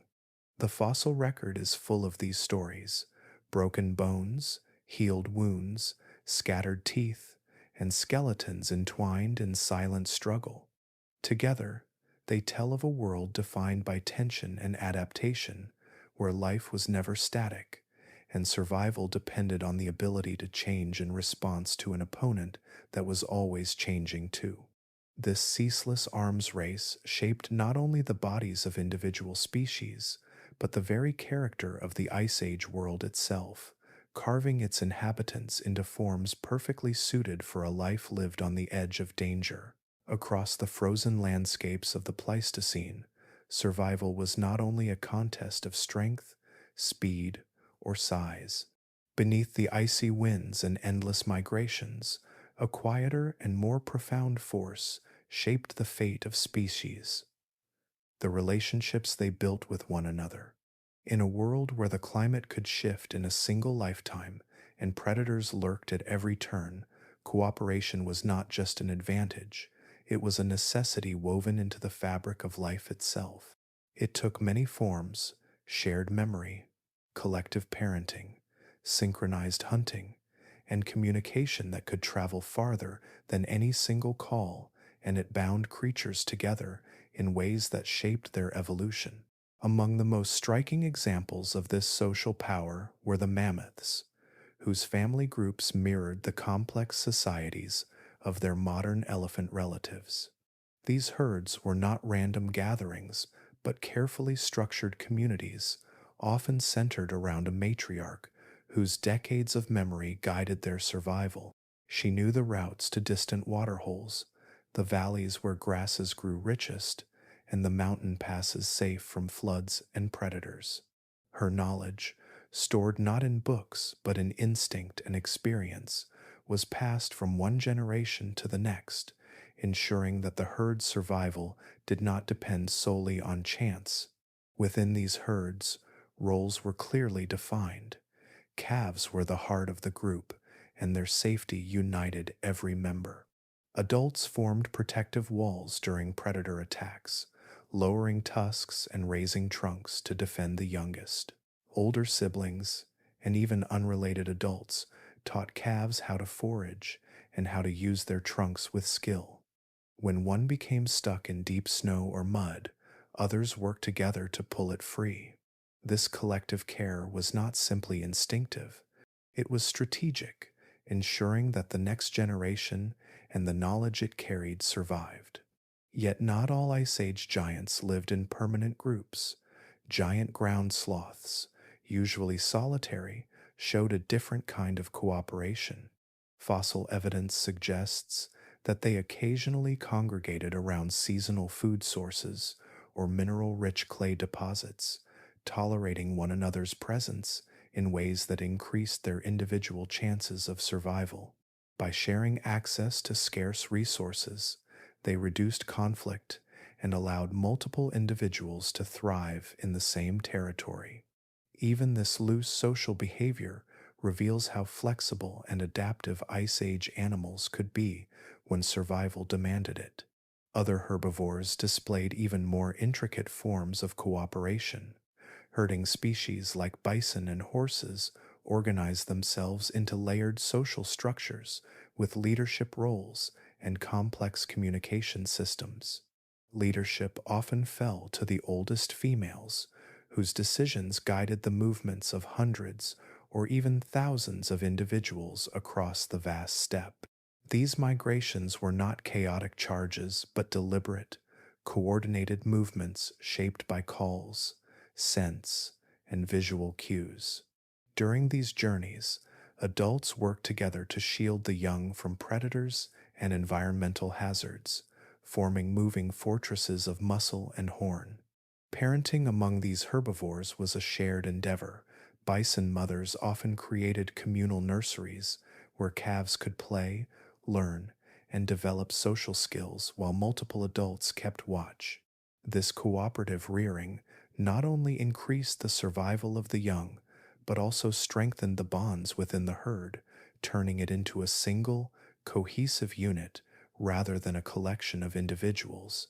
Predators relied on social strategies as much as their prey, though theirs were shaped by the demands of the hunt. Dire wolves were perhaps the most successful practitioners of coordinated predation. Fossil evidence from places like the La Brea tar pits shows signs of specialized pack tactics, with individuals likely playing different roles during a hunt. Some wolves may have chased prey into ambushes, while others blocked escape routes or delivered the final bite. Once the kill was made, the pack shared the carcass, and even injured members were fed a fact revealed by healed bones that would have spelled death for a solitary animal. This level of care hints at more than instinct. It points to loyalty, long-term bonds, and cooperative planning. Even species not known for strong social ties reveal surprising complexity. Saber-toothed cats, often thought of as solitary hunters, show evidence that they may have sometimes worked in pairs or small groups. Coordinated ambushes would have been crucial for bringing down prey many times their size. Subtle communication, a twitch of a tail, a flicker of ear movement could have conveyed strategy without a sound. These interactions, though understated, speak to an intelligence shaped by the relentless pressures of survival. Communication was the invisible thread that held these societies together. Mammoths likely used deep, low-frequency calls that carried for miles, while bison relied on grunts, bellows, and body language to coordinate movement. Wolves and other canids combined vocalizations with scent marking and posture to signal intention, hierarchy, and readiness to hunt. Even within mixed species landscapes, the ability to interpret and respond to signals both from one's own kind and from others often meant the difference between life and death. The emotional dimensions of these relationships are harder to see but not impossible to infer. Elephant herds today have been observed returning to the bones of their dead, and it is likely that mammoths behaved similarly. Modern wolves form bonds that last for life, suggesting that their Ice Age relatives may have shared a similar depth of connection.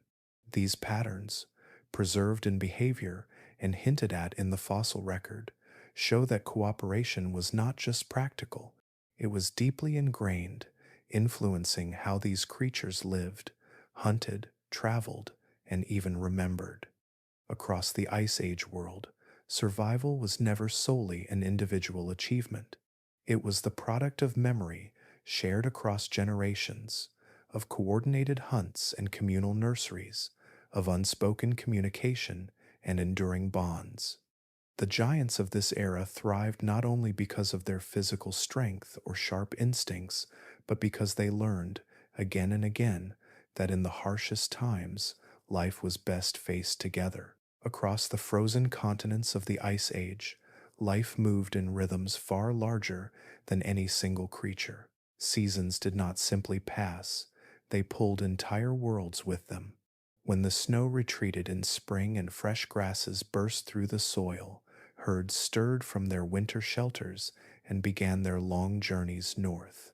When the first frost returned and the ground hardened once more, they turned south again, following the narrow paths carved into memory by generations before them.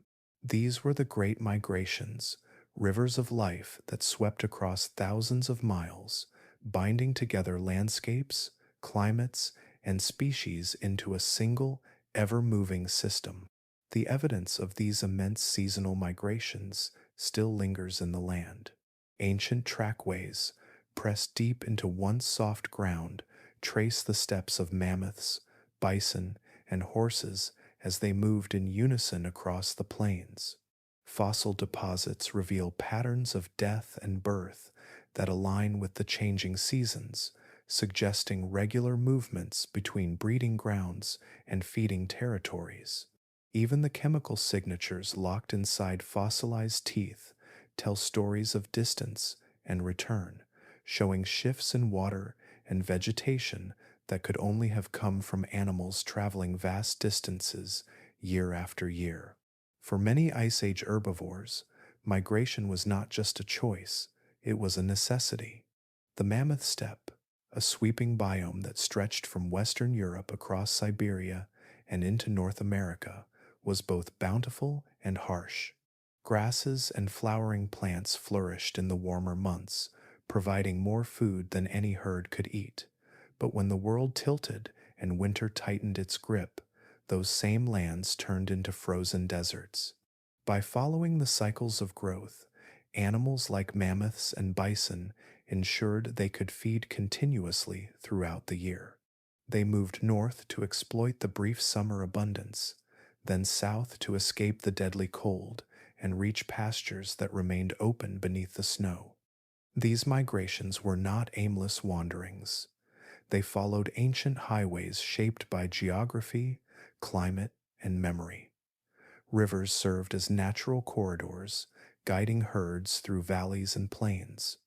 Mountain passes funneled their movements into narrow routes, where generation after generation traced the same paths. Across the Bering Land Bridge, which connected Siberia and Alaska during times of low sea level, waves of animals moved between continents, carrying with them seeds, parasites, and even entire ecosystems in miniature. The world was not a series of isolated habitats, but a vast, interconnected network, tied together by the footsteps of migrating giants. The impact of these migrations rippled far beyond the animals themselves. As herds grazed and trampled the ground, they shaped the plant communities they passed through. Grasses evolved to regrow quickly under the pressure of constant feeding. Trees and shrubs retreated from heavily grazed areas, maintaining the open, windswept steppe that defined the Ice Age landscape. Their dung fertilized the soil, returning nutrients and enriching the land for the next season's growth. Seeds stuck to their fur or passed through their digestive systems, allowing plants to spread across enormous distances. In this way, the migrations did more than sustain the animals. They sustained the land itself. The influence of these movements even reached into the climate. Vast herds cropping down vegetation reduced the buildup of plant material that might otherwise have locked carbon into the soil. Their trampling helped expose fresh earth, which absorbed heat differently from untouched ground. Some scientists believe that the combined actions of millions of migrating animals may have played a subtle role in regulating local climates, creating feedback loops that shaped how ecosystems responded to broader environmental changes.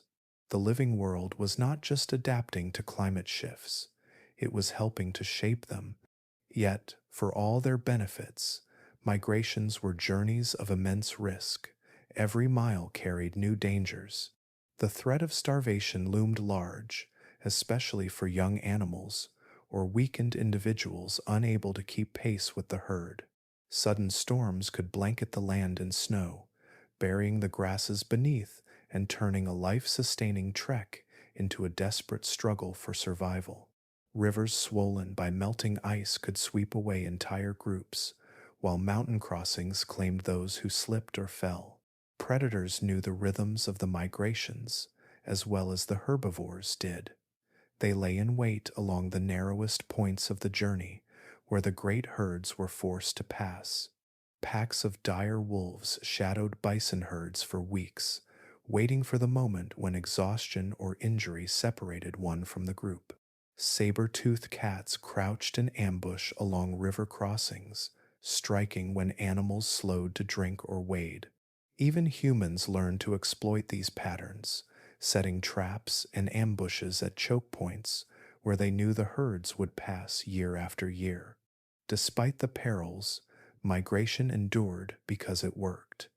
It was a strategy older than the Ice Age itself, refined over millions of years by trial and survival. It allowed species to follow the pulse of the planet, to draw life from the shifting balance of warmth and cold, growth and dormancy, and in doing so, it wove the world together. The trails etched into the soil, the paths passed from mother to calf. The ancient memories carried in instinct, all were threads in a larger tapestry, one that stretched across continents and bound together the fate of life on Earth. The migrations of the Ice Age were more than movements of animals. They were movements of ecosystems, of energy, of the planet's living breath. And as they thundered across plains and tundra, these vast, slow rivers of life left marks still visible today, reminders of a time when survival meant following the Earth's heartbeat wherever it led. When the first humans stepped into the cold, wind-swept plains and deep forests of the Ice Age world, they were entering an ancient stage already filled with powerful players. Enormous herbivores grazed beneath endless skies, and apex predators stalked their flanks with practiced precision. For hundreds of thousands of years, this balance had held, shaped by the slow rhythm of evolution and the relentless pressures of climate. But with the arrival of Homo sapiens, and, before them, the Neanderthals, a new force appeared on the landscape. Unlike anything that had come before, humans were not defined solely by their strength or speed. They brought tools, strategy, memory, and imagination, and their presence would alter the course of life on every continent they touched. Long before our species spread across the globe, Neanderthals had already established themselves in Europe and Western Asia. They were hunters and toolmakers, well adapted to cold climates and skilled at surviving in the Ice Age's challenging environments. They hunted mammoths and woolly rhinoceroses, wore tailored hides, and built shelters against the cold. But around 45,000 years ago, Homo sapiens began moving into these same regions from Africa, first passing through the Middle East and then fanning out across Europe and Asia.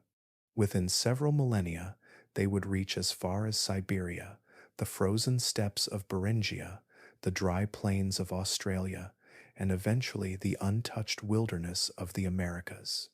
These early encounters between humans and megafauna were not simple predator-prey interactions.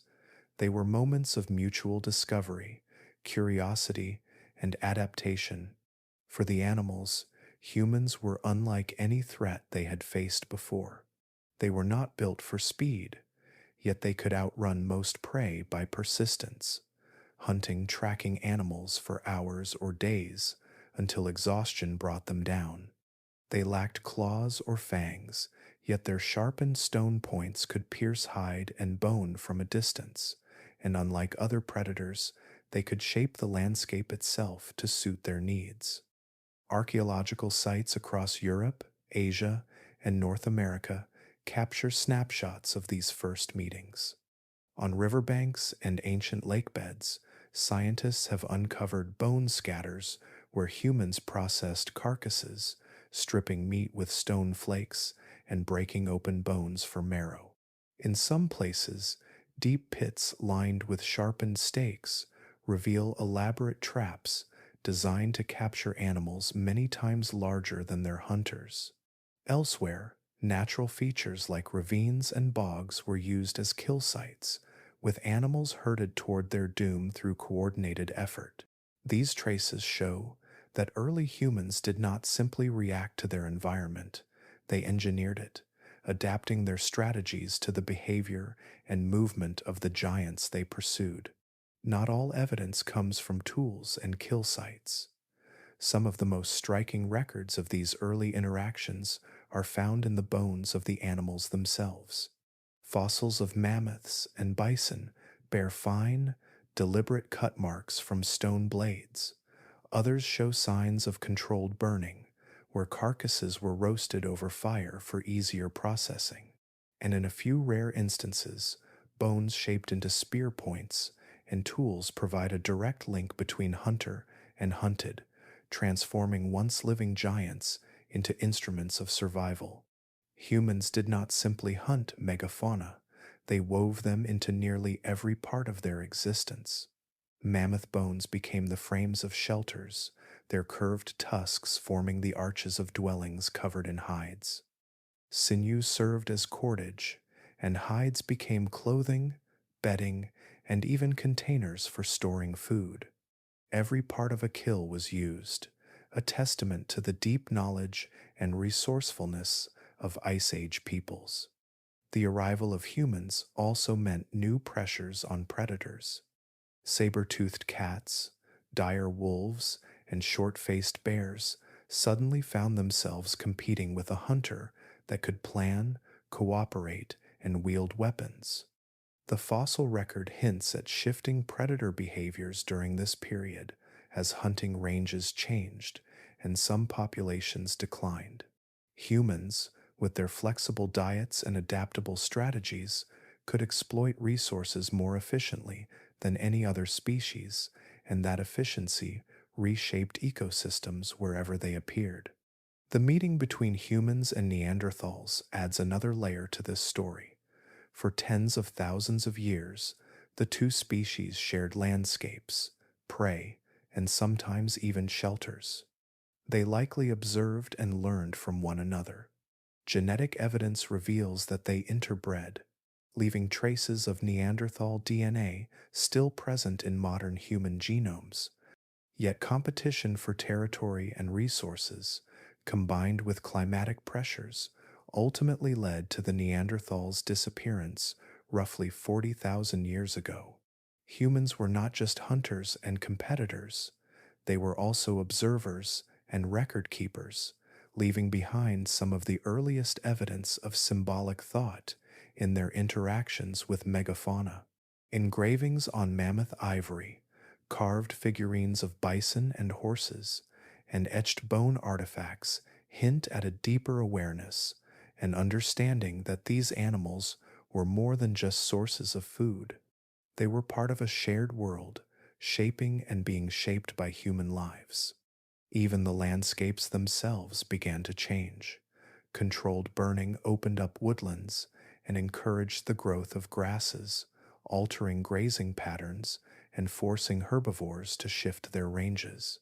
The presence of humans at migration routes and water sources created new pressures, influencing how and where animals moved. In some places, these changes were subtle. In others, they reshaped entire ecosystems. Everywhere Homo sapiens went, they left traces of these first encounters in the bones split by their tools, in the layers of charcoal from their fires, in the migration paths animals began to avoid.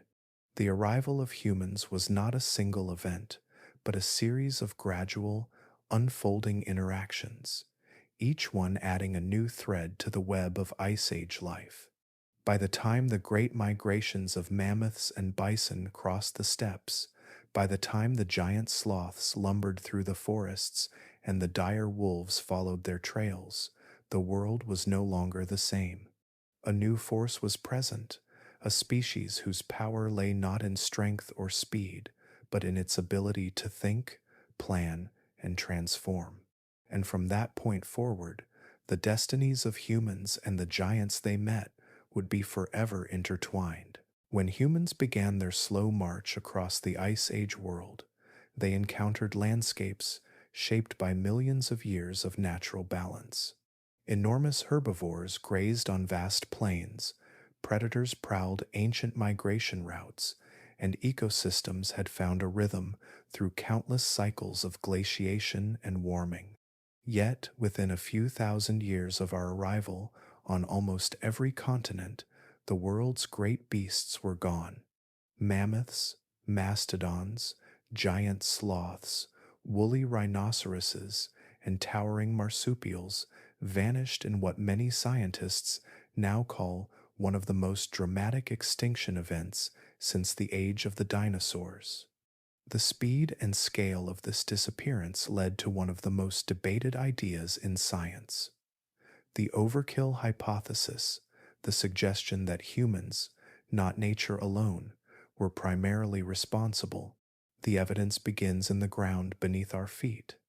Scattered across the continents are dozens of ancient kill sites that show how early humans hunted the megafauna with extraordinary precision and coordination. In North America, sites associated with the Clovis culture reveal mammoth and mastodon skeletons lying beside finely made spear points, each bone bearing deep cut marks from stone tools. These sites often contain the remains of multiple animals, suggesting that entire herds were targeted at once, rather than individuals taken opportunistically. In some regions, bones are piled in layers, a sign that groups of hunters drove animals into natural traps or over cliffs before butchering them on sight. The same pattern appears across Eurasia. In Siberia, mammoth bones stacked together in distinct formations hint at repeated, organized hunts over many generations. In parts of Europe, large accumulations of giant deer remains have been discovered, their skulls fractured by deliberate blows. Even on the open plains of what is now France and Spain, archaeologists have found evidence of coordinated drives where humans manipulated terrain and used fire to funnel herds into kill zones. These were not isolated acts of chance. They were deliberate, strategic operations by hunters who understood their prey and the landscape intimately. Population modeling based on these discoveries shows how devastating such strategies could have been, even at small scales. Most megafauna species had long gestation periods and produced few offspring. Mammoths, for example, reached reproductive age only after more than a decade and produced a single calf every 4 or 5 years. Even a small increase in adult mortality could outpace their ability to replace lost individuals. Models suggest that if humans removed even 2 to 3% of a population annually, that species could collapse within a few centuries. Once numbers dropped below a certain threshold, recovery became almost impossible. The timing of these extinctions strongly supports the idea that human hunting played a central role. In Australia, giant marsupials like Diprotodon disappeared within a few thousand years of the first human arrival, around 40,000 years ago. In North America, mammoths, mastodons, and saber-toothed cats were gone within roughly 2 millennia of humans crossing the Bering Land Bridge. On remote islands such as New Zealand and Madagascar, large birds, dwarf hippos, and giant tortoises vanished within mere centuries of people setting foot on their shores. This consistent pattern humans arrive, megafauna disappear soon after repeats, too often across too many continents to be coincidence. The scale of hunting was sometimes staggering. At a site in what is now the American Midwest, researchers uncovered the remains of more than 200 bison packed into a single layer of sediment, evidence of a mass kill event orchestrated by a coordinated human group. At another site in Siberia, the arrangement of mammoth bones suggests they were driven into boggy terrain, where they became trapped and were systematically butchered. These scenes reveal a hunting strategy far more sophisticated than that of any other Ice Age predator. Humans did not simply take the weak or the sick. They altered the behavior of entire herds, manipulating their movements and exploiting their vulnerabilities on a massive scale. Some scientists argue that humans' impact extended beyond direct hunting. Even without overwhelming numbers, repeated selective pressure on breeding age adults would have disrupted population dynamics. A few successful hunts per year, across many generations, might have been enough to push species toward collapse. Humans also competed with other predators for the same prey, potentially intensifying the stress on megafaunal populations. And as they spread, they brought new technologies and tactics like coordinated group hunts and the use of landscape traps that no natural predator could match. What makes this evidence even more striking is how quickly many species vanished. Mammoths had survived countless ice ages before humans appeared. Giant sloths and mastodons had endured dramatic environmental shifts, predators, and disease for millions of years. Yet, within a geological blink of human contact, their numbers dwindled beyond recovery. In some cases, the timeline between first human arrival and extinction was less than 1,000 years, a brief moment on the scale of evolutionary history. Still, the overkill hypothesis is not without nuance. While it remains one of the most compelling explanations for the Ice Age extinctions, it does not suggest that humans acted alone or with malicious intent. Early hunter-gatherers did not understand that their strategies, effective in the short term, could destabilize entire ecosystems over centuries. They were simply trying to survive, often in small, scattered groups, but their ingenuity and adaptability gave them a power no other species possessed the power to reshape the fate of giants. Archaeological layers across the world tell this story with quiet precision. They speak of coordinated hunts, of bones marked by stone tools, of populations that fell faster than they could rise. They show how a species armed with intelligence and cooperation could, without vast numbers or conscious design, alter the course of life on Earth. And though the debate continues, the weight of the evidence points to a clear truth. Wherever humans went, the age of giants soon began to fade. As the Ice Age drew toward its end, the world beneath the feet of the great beasts began to change in ways that none of them had ever faced before. For hundreds of thousands of years, life had followed a familiar rhythm.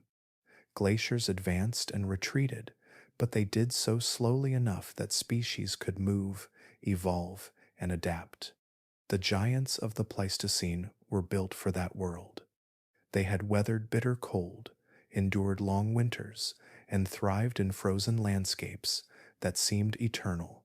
But around 12,000 years ago, the rules shifted. The planet began to warm, and it did so with startling speed. In geological terms, the transition from the last glacial maximum to the warmer Holocene epoch happened almost overnight. Vast ice sheets that had stretched across much of the northern hemisphere started to melt. Rivers swollen with glacial meltwater carved new paths through the land. Seas rose, swallowing coastal plains that had once connected continents. Where tundra and steppe had once rolled unbroken from one horizon to the next, forests began to spread. Shrubs crept northward. Grasslands, the engine that had fueled immense herds of mammoths, bison, and horses, shrank as new plant communities took hold. For the megafauna, the transformation was both physical and ecological. The landscapes they had known were not just their homes, but the foundation of their survival.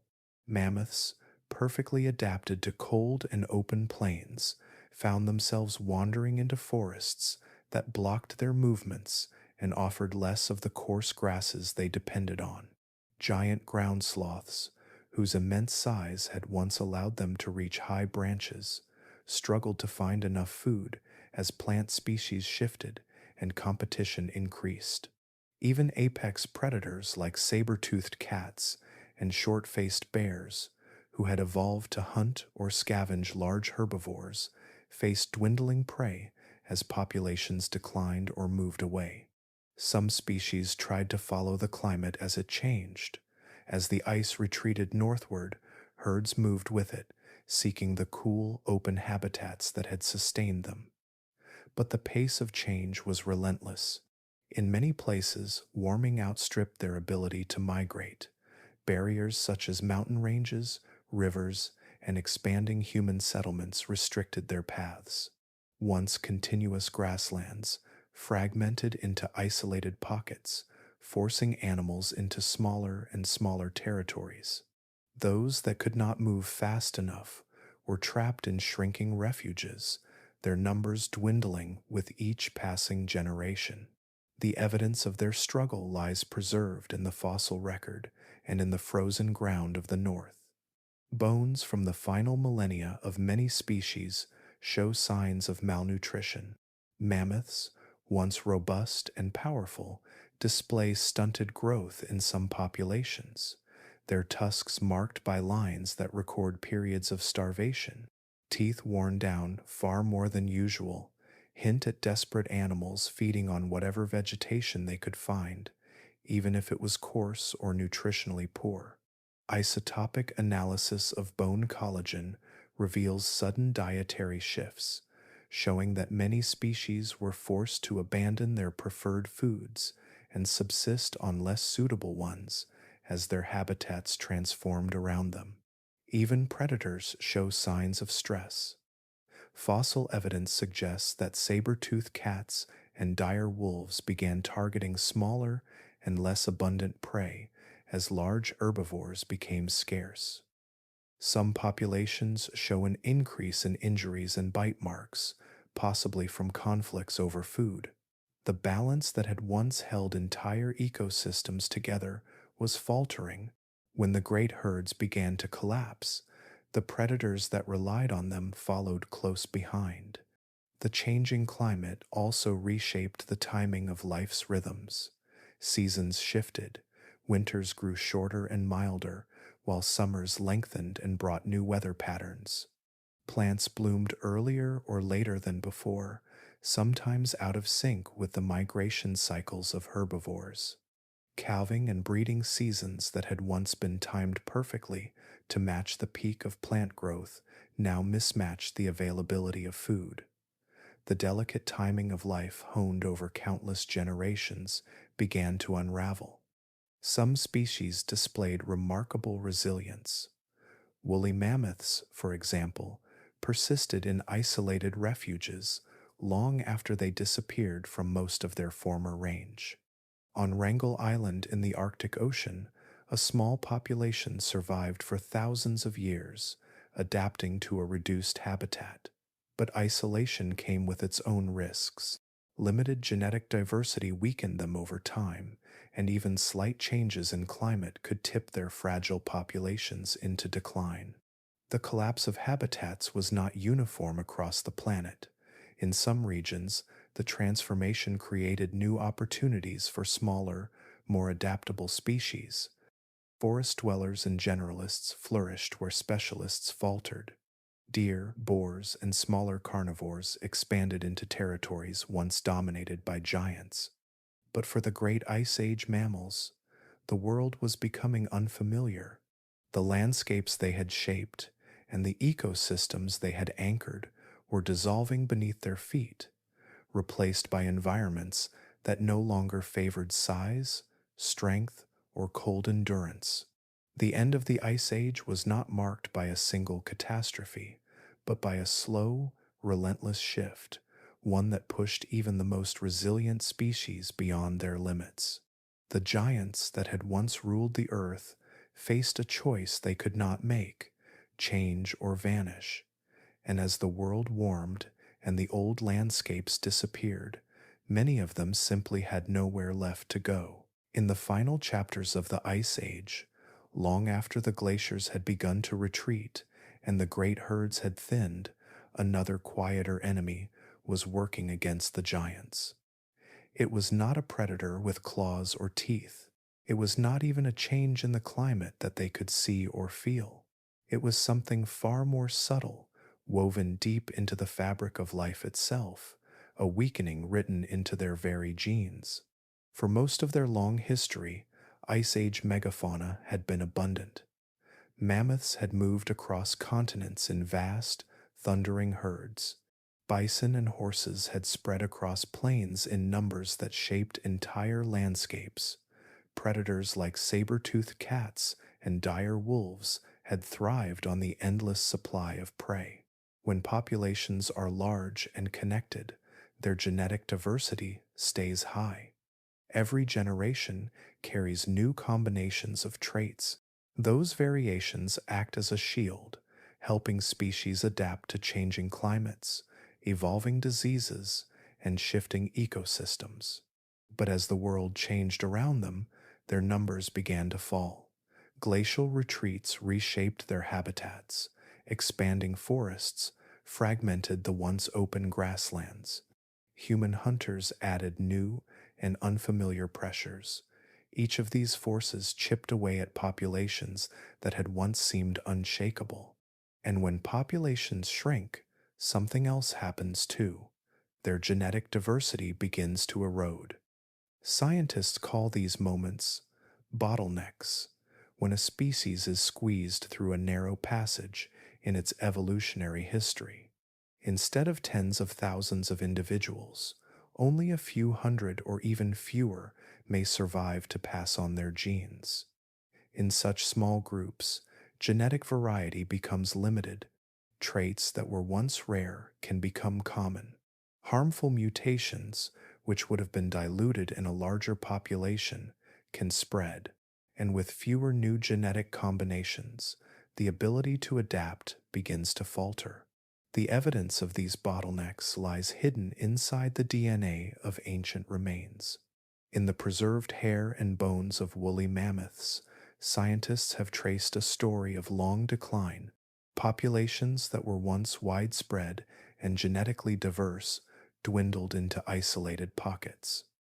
Each group carried fewer and fewer genetic variations with each passing generation. In the final mammoths of Wrangel Island, who survived thousands of years after their mainland relatives were gone, the genetic record reveals just how severe the decline had become. Mutations that affected their sense of smell, their reproduction, and even the structure of their fur accumulated over time. Some genes that were once functional became broken, switching off entirely. This slow genetic deterioration had real consequences for survival. With fewer immune system genes in their population, mammoths and other megafauna may have become more vulnerable to diseases that once posed little threat. Weakened fertility genes could have reduced birth rates, making it harder for populations to recover after losses. Inbreeding, unavoidable in small, isolated groups, compounded these problems. Relatives mating with relatives increased the chances of harmful mutations pairing up and expressing themselves, further weakening the species from within. The same patterns appear in other giants of the Ice Age. Ancient DNA from cave bears, once widespread across Europe and Asia, shows a sharp decline in diversity near the end of their existence. Dire wolves, too, reveal signs of long-term isolation and genetic stagnation before they vanished. Even some smaller species that depended on the giants for their habitats and ecosystems show signs of genetic contraction, suggesting that the collapse of one species rippled through many others. The most dangerous part of genetic decline is that it is invisible until it becomes irreversible. A herd might appear healthy, its members strong and well fed, but beneath the surface, their genetic toolkit is shrinking. Their ability to adapt to a warming climate, new diseases, or shifting food sources weakens with each generation. What might have once been a recoverable challenge, a hotter summer, a new parasite, a reduction in food becomes a mortal threat. And when these genetic vulnerabilities combine with external pressures, the results can be devastating. A population weakened by inbreeding cannot bounce back quickly from hunting losses. A species with reduced immune diversity cannot withstand an outbreak of disease. Those that have lost the genetic variation needed to adapt cannot shift their diets or behaviors as their environments change. Each stress that once might have been survivable becomes a weight pulling them closer to extinction. It is perhaps the most tragic part of the Ice Age story. Many of these animals did not vanish in a single dramatic moment. They faded slowly, generation by generation, as the strength in their DNA thinned. By the time the last of them stood on a cold steppe or a lonely island, the battle had already been lost deep within their cells. Their decline was written in the code of life itself, long before the final predator's bite, the last harsh winter, or the last hunter's spear, and once that code began to break down, there was no way back. Long after the mammoths had vanished from the plains of Europe and the forests of North America, long after their thundering herds had fallen silent and their silhouettes faded from human memory, a few small groups continued to hold on. They were not numerous, and they were not powerful anymore, but they endured. In scattered corners of the planet, in places so remote and harsh that few others could follow, the last giants lingered.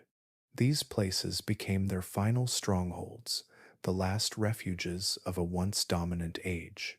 One of the most remarkable of these refuges was Wrangel Island, a lonely scrap of land adrift in the icy waters of the Arctic Ocean north of Siberia. During the height of the Ice Age, it had been part of a vast land bridge connecting continents. But as the world warmed and the seas rose, Wrangel became isolated, cut off from the mainland by hundreds of kilometers of frigid water. On this isolated island, a small population of woolly mammoths survived for thousands of years after their mainland kin were gone. While most of their kind vanished around 10,000 years ago, the Wrangel mammoths lived on until roughly 4,000 years ago, which means they were still alive when the pyramids of Egypt were already rising from the desert sands. The conditions that allowed them to survive were as much a matter of chance as adaptation. The island's remote location protected them from many of the threats that had plagued their relatives elsewhere. Human hunters never reached its shores. Large predators could not cross the sea to pursue them. And while the global climate was shifting dramatically, the island's Arctic environment remained relatively stable, preserving the cold steppe vegetation the mammoths needed to survive. It was a smaller world than the one their ancestors had known, but it was enough. Yet life in this refuge was not easy. The Wrangel mammoths were isolated, and their numbers were small. There may have been no more than a few hundred individuals at any time. Such isolation shaped their evolution in subtle ways. Over generations, they became slightly smaller than their Ice Age ancestors, likely an adaptation to the limited resources available on the island. This phenomenon, known as insular dwarfism, is common in isolated animal populations and reflects the fine balance between survival and scarcity. Still, even reduced in size, these mammoths remained impressive, carrying the legacy of their ancient lineage into a new epoch. The remains they left behind tell a story of resilience, but also of fragility. Bones recovered from Wrangel Island show signs of stress that hint at the challenges of their final centuries. Some show evidence of nutritional deficiencies, suggesting that the vegetation they relied on was becoming harder to find. Others reveal bone pathologies, possibly linked to inbreeding and the genetic decline that had quietly eroded their strength. As their population shrank and their genetic diversity dwindled, harmful mutations likely accumulated, further weakening the survivors. Scientists examining their DNA have found evidence of broken genes affecting their sense of smell and fertility, silent markers of a lineage nearing its end. Wrangel Island was not the only place where giants held on. On St. Paul Island, in Alaska's Bering Sea, another population of mammoths survived until about 5,600 years ago. Like Wrangel, St. Paul had once been part of the larger Bering landmass, but rising seas had stranded it as an island. Here, too, isolation offered temporary refuge. But the island was small, and over time, freshwater sources began to dry up. As ponds and lakes evaporated, the mammoths faced a slow, insurmountable crisis. Dehydration and competition for dwindling water likely sealed their fate. Other species had their own final bastions. Giant ground sloths clung to survival in parts of South America long after they had disappeared elsewhere. A relict population of giant kangaroos persisted in isolated regions of Australia. Even some Ice Age horses and bison held on in small pockets of the Arctic tundra. Each of these last stands tells a similar story. Isolation bought them time, but it could not save them forever. What makes these stories so striking is their proximity to our own timeline. By the time the final mammoths died on Wrangel Island, humans were building complex societies, writing myths, and charting the stars. In a world that believed itself far removed from the age of giants, a few real ones were still living quietly beyond the edge of human reach. Their bones, preserved in Arctic soil and peat bogs, now speak for them. They reveal how populations adapted to shrinking habitats, how they coped with isolation, and how genetic decline left its mark on their bodies.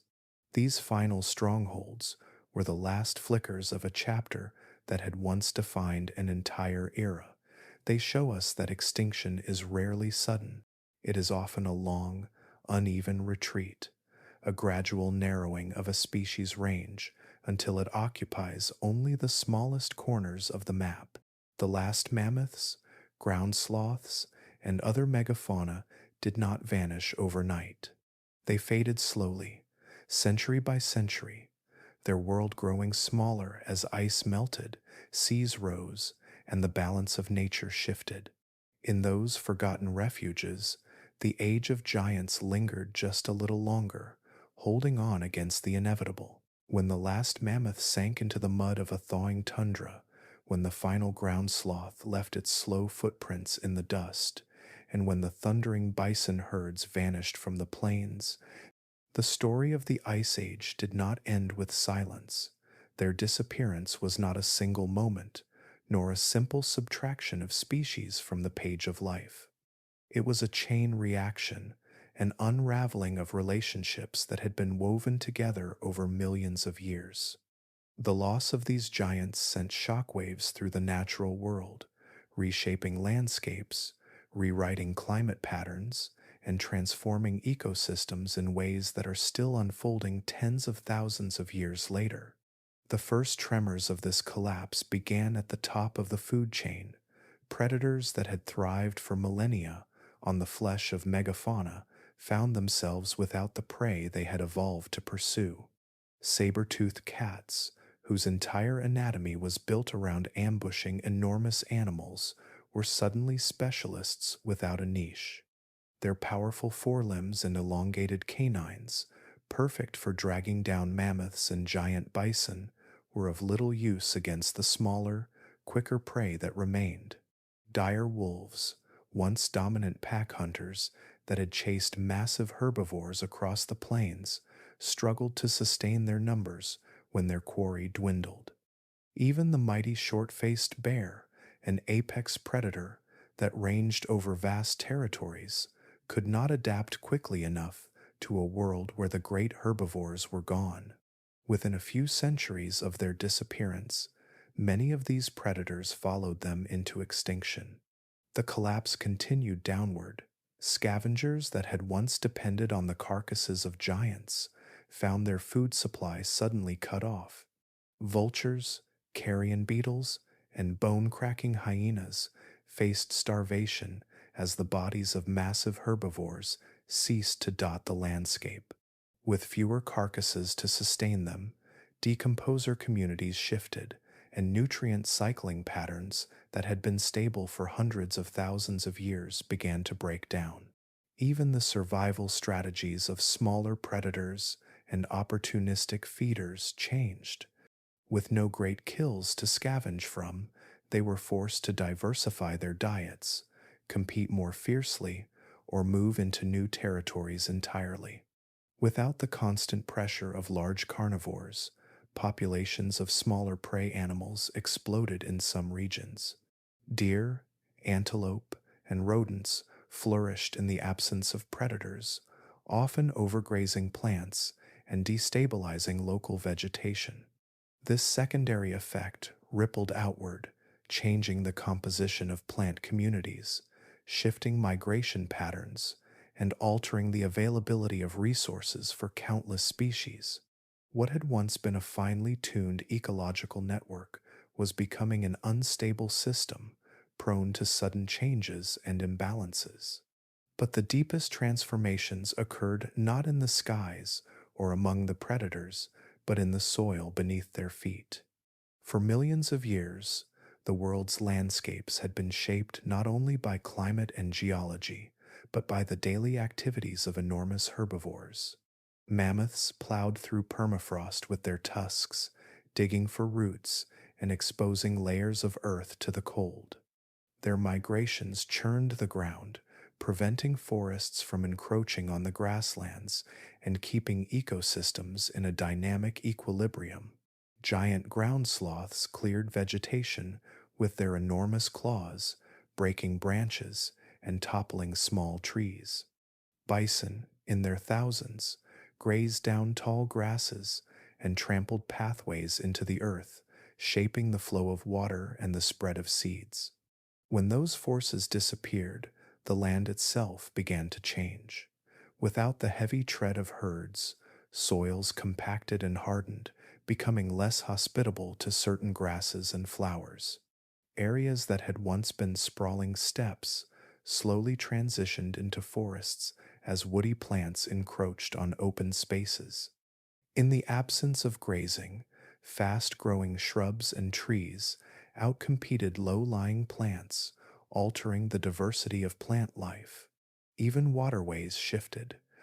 Mammoths and other large herbivores had once dug into frozen ground to access water, creating seasonal ponds and channels. Without them, many of these small wetlands dried out, and the hydrology of entire regions subtly transformed. Over longer timescales, these ecological shifts may have influenced the climate itself. Some scientists suggest that the disappearance of vast grazing herds allowed forests to expand over areas that had once been open steppe. These forests absorbed more carbon dioxide, slightly cooling regional climates and altering atmospheric circulation. In the far north, the absence of animals that once scraped away insulating snow allowed the ground to retain more warmth, accelerating the thawing of permafrost and releasing ancient carbon stores. The interplay between animals and climate had always been subtle and complex, but without megafauna, the balance tipped in unexpected ways. The consequences of these cascading extinctions extended well beyond the Ice Age. Grasslands that had once stretched unbroken across continents shrank or disappeared entirely. Forests filled the void in some places, while deserts expanded in others. In Siberia, once a mosaic of tundra and steppe, shrubs and mosses took hold, changing the habitat for insects, birds, and mammals alike. North America's interior, once dominated by vast herds, became a patchwork of woodland and prairie. And in regions like South America, the absence of giant seed dispersers like ground sloths altered the distribution of plant species, patterns that still shape ecosystems today. These shifts affected the survivors as well. Humans, who had once followed megafaunal herds and depended on them for food, shelter, and tools, were forced to diversify their diets and adapt new strategies. Predators that remained had to evolve new hunting techniques or focus on smaller prey. Even plants that had once relied on megafauna to spread their seeds were forced to find new dispersal methods or retreat into shrinking ranges. The fall of the giants was not a singular event, but a domino effect that reached into every corner of the natural world. It reshaped landscapes, restructured food webs, and altered the composition of the atmosphere itself. And though the Ice Age ended long ago, the imprint of that collapse still lingers in the soils, the forests, and the patterns of life around us. The earth today is a quieter place, and in its silence, we can still trace the echoes of those vanished giants, whose absence continues to shape the story of the living world. Long after the last mammoths had fallen silent and the saber-toothed cats had vanished from the frozen plains, their presence lingered in the most human of places, our stories. Across every continent where people once walked beside the giants, echoes of those encounters were woven into myths, carved into stone, painted onto cave walls, and passed down through generations. Even as centuries turned into millennia and memory gave way to legend, these animals continued to live on not in flesh and blood, but in words, art, and imagination. The earliest traces of this memory are found deep within caves, where the flickering light of ancient fires once danced across painted walls. In places like Chauvet and Lascaux in France, artists tens of thousands of years ago covered the stone with vivid images of the world they knew. Herds of mammoths march across the rock in careful lines, their curved tusks rendered with practiced precision. Woolly rhinoceroses clash with lowered heads, their powerful bodies frozen mid-charge. Bison, horses, lions, and bears move across the surfaces in layers, painted and repainted by countless hands over generations. These were not idle decorations. They were records, visual memories of animals that shared the land with early humans, reminders of their behavior, their power, and their place in the world. Some of the most striking of these ancient artworks show not just animals themselves, but their interactions with humans. Hunters with spears approach mammoths or circle groups of bison, capturing scenes of cooperation, strategy, and respect. Such images reveal more than just the physical presence of these creatures. They hint at how humans saw them as rivals, providers, teachers, and even spiritual beings. In a time before written language, these paintings were a way of preserving knowledge, passing it forward to those who would never see these giants with their own eyes. The memory of the giants did not remain confined to cave walls. It found its way into the stories told around fires, the myths whispered across generations, and the legends that shaped the identities of entire cultures. In parts of Siberia, tales of enormous beasts, sleeping beneath the permafrost, persisted for thousands of years. When hunters found the frozen remains of mammoths, complete with flesh and hair, they believed they had discovered the bodies of subterranean creatures that died when they came too close to the surface. These myths, passed down orally long before science offered explanations, were attempts to make sense of encounters with creatures that no longer roamed the earth. In ancient Greece, stories of gigantic, monstrous beings known as cyclopes may have been inspired by fossil discoveries. Large skulls, with a single cavity in the center, actually the nasal opening of extinct elephants, were once found on Mediterranean islands.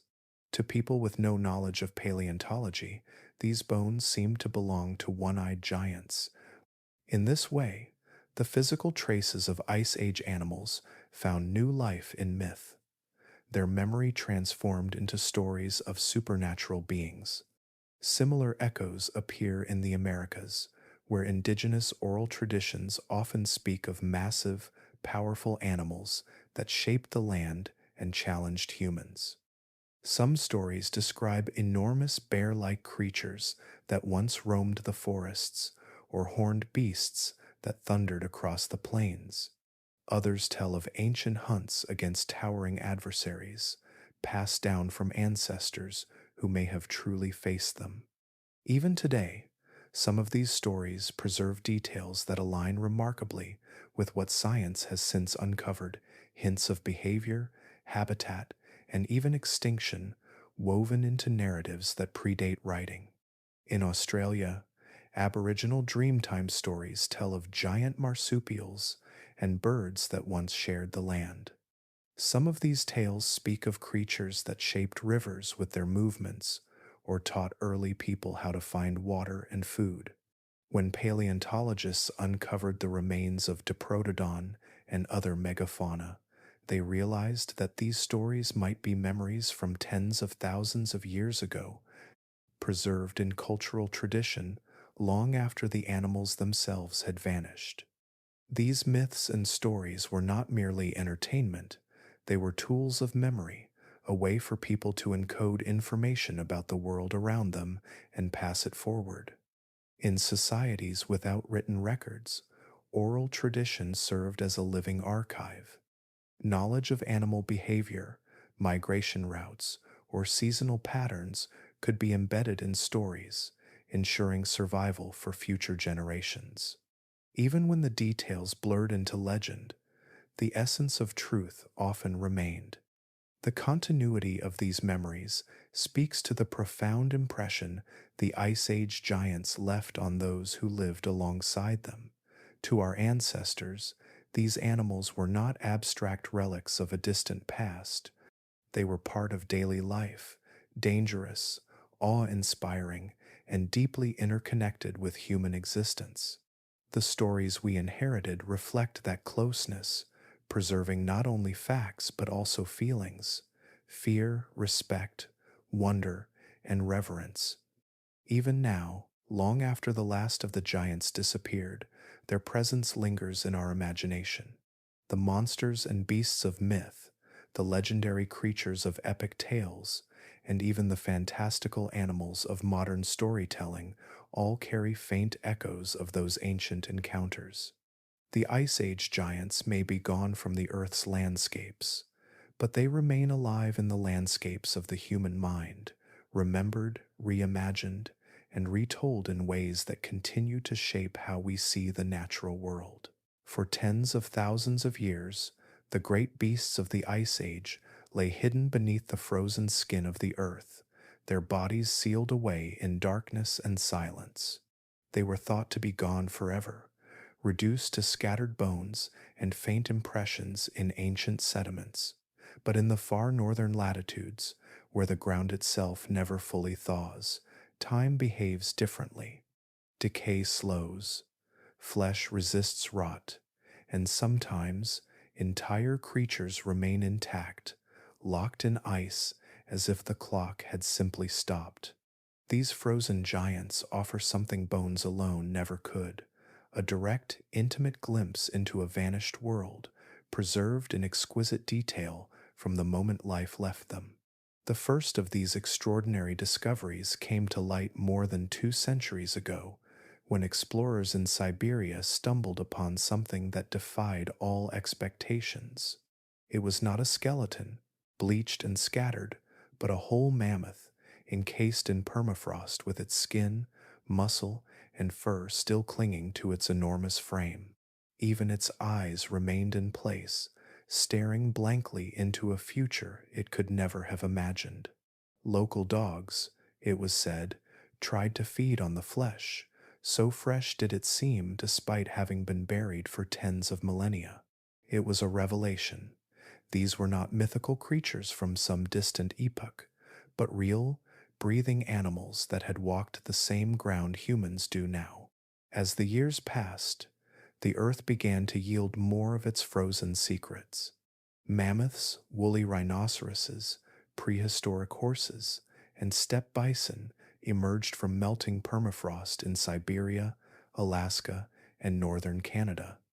Some were juveniles, their lives cut short by accidents, slipping into muddy riverbanks or falling into sinkholes hidden beneath snow. Others were adults caught in sudden blizzards or trapped in boggy ground as they foraged for food. In many cases, death was followed almost immediately by preservation. Cold temperatures sealed their bodies before decay could take hold, locking them in a state of suspended animation that would last tens of thousands of years. The information contained within these remains is astonishing in its detail. Their preserved stomachs have offered scientists not only a final snapshot of their diets, but also a vivid reconstruction of Ice Age ecosystems. One mammoth, unearthed from Siberian permafrost, still carried in its gut a mixture of grasses, sedges, and delicate wildflowers, along with bark and moss. From this single sample, researchers reconstructed the environment of its last days, not a barren, icy wasteland, but a patchwork of meadows and open woodlands teeming with life. Other specimens contained seeds and pollen, tiny time capsules that allowed scientists to chart seasonal changes in plant communities and the biodiversity of long-vanished landscapes. Yet, the greatest revelations often lie not within the animals themselves, but in the materials trapped alongside them. Soil lodged in hooves, fur, and nasal passages preserves microfossils that speak volumes about the world these giants once inhabited. Pollen grains, spores, and fragments of leaf tissue can be matched to specific plant species, helping scientists reconstruct the vegetation of regions that have long since transformed. Layers of windblown dust found on the hides of mammoths hint at seasonal migrations, each band recording a different environment encountered on their journeys across the vast steppe. Some discoveries even capture the violence of their final moments. In several cases, animals have been found with stomachs still full and blood that shows no signs of clotting, indicating sudden and catastrophic death. Perhaps a riverbank collapsed beneath them. Perhaps an unexpected cold snap overtook them as they foraged. Some individuals bear signs of starvation, their bellies empty and fat reserves depleted, evidence of ecological stress that intensified as climates shifted and food grew scarce. Others show signs of physical trauma, broken limbs, crushed ribs, or deep gouges in their hides, suggesting encounters with predators or accidents during migration. The details preserved in hair and skin provide an even deeper layer of insight. Mammoth hair, examined under microscopes, shows growth patterns that shift with the seasons, revealing cycles of abundance and scarcity, and even hinting at periods of drought or prolonged cold. Skin samples show traces of parasites, scars from past injuries, and calluses from repeated movement across frozen ground. One woolly rhinoceros hide bore marks that may have been inflicted during a predator's attack, a single violent moment captured and carried forward through time. The frozen remains do more than reconstruct the lives of individual animals. They also help scientists piece together the broader environmental context of the Ice Age world. By analyzing the chemical composition of soils trapped in fur or packed into hooves, researchers can determine past levels of moisture, temperature, and even atmospheric dust. These data points, combined with plant remains and sediment layers, allow scientists to map shifting climate zones, track the advance and retreat of glaciers, and understand how ecosystems evolved over tens of thousands of years. Each discovery adds another brushstroke to the portrait of a world that was once vibrant and alive. The fragments of plants preserved in a mammoth's stomach reveal the changing seasons. Dust embedded in a bison's fur records the winds that swept across Ice Age plains. Scars on a rhinoceros hide speak of predators that no longer walk the earth. Together, these tiny silent details build a story not of extinction alone, but of life, of how these animals moved, fed, struggled, and adapted in a world so different and yet so connected to our own. The permafrost holds more than the remains of creatures long gone. It holds the memory of an entire era, written in fur and soil, in pollen and dust. And as the ice continues to thaw and the earth gives up its secrets, it reminds us that the past is never truly gone. It lingers, frozen in time, waiting patiently beneath our feet to be uncovered and understood. Long before humans learned how to split atoms or send machines into space, the code of life itself was already written, hidden deep within every cell of every living thing. That code, made of long, winding strands of DNA, carries the instructions for building bodies, shaping behavior, and adapting to a changing world. For creatures long extinct, it also holds their final secrets. And in the frozen remains of the Ice Age giants, scientists have discovered that this code does not always vanish with time. Sometimes, fragments of it remain, preserved like delicate whispers from a vanished era. With patience and precision, researchers are learning how to read those whispers, and in doing so, they are piecing together stories that bones and fossils alone could never tell. The process begins with discovery, often deep in the permafrost, where the cold has locked away more than just flesh and fur.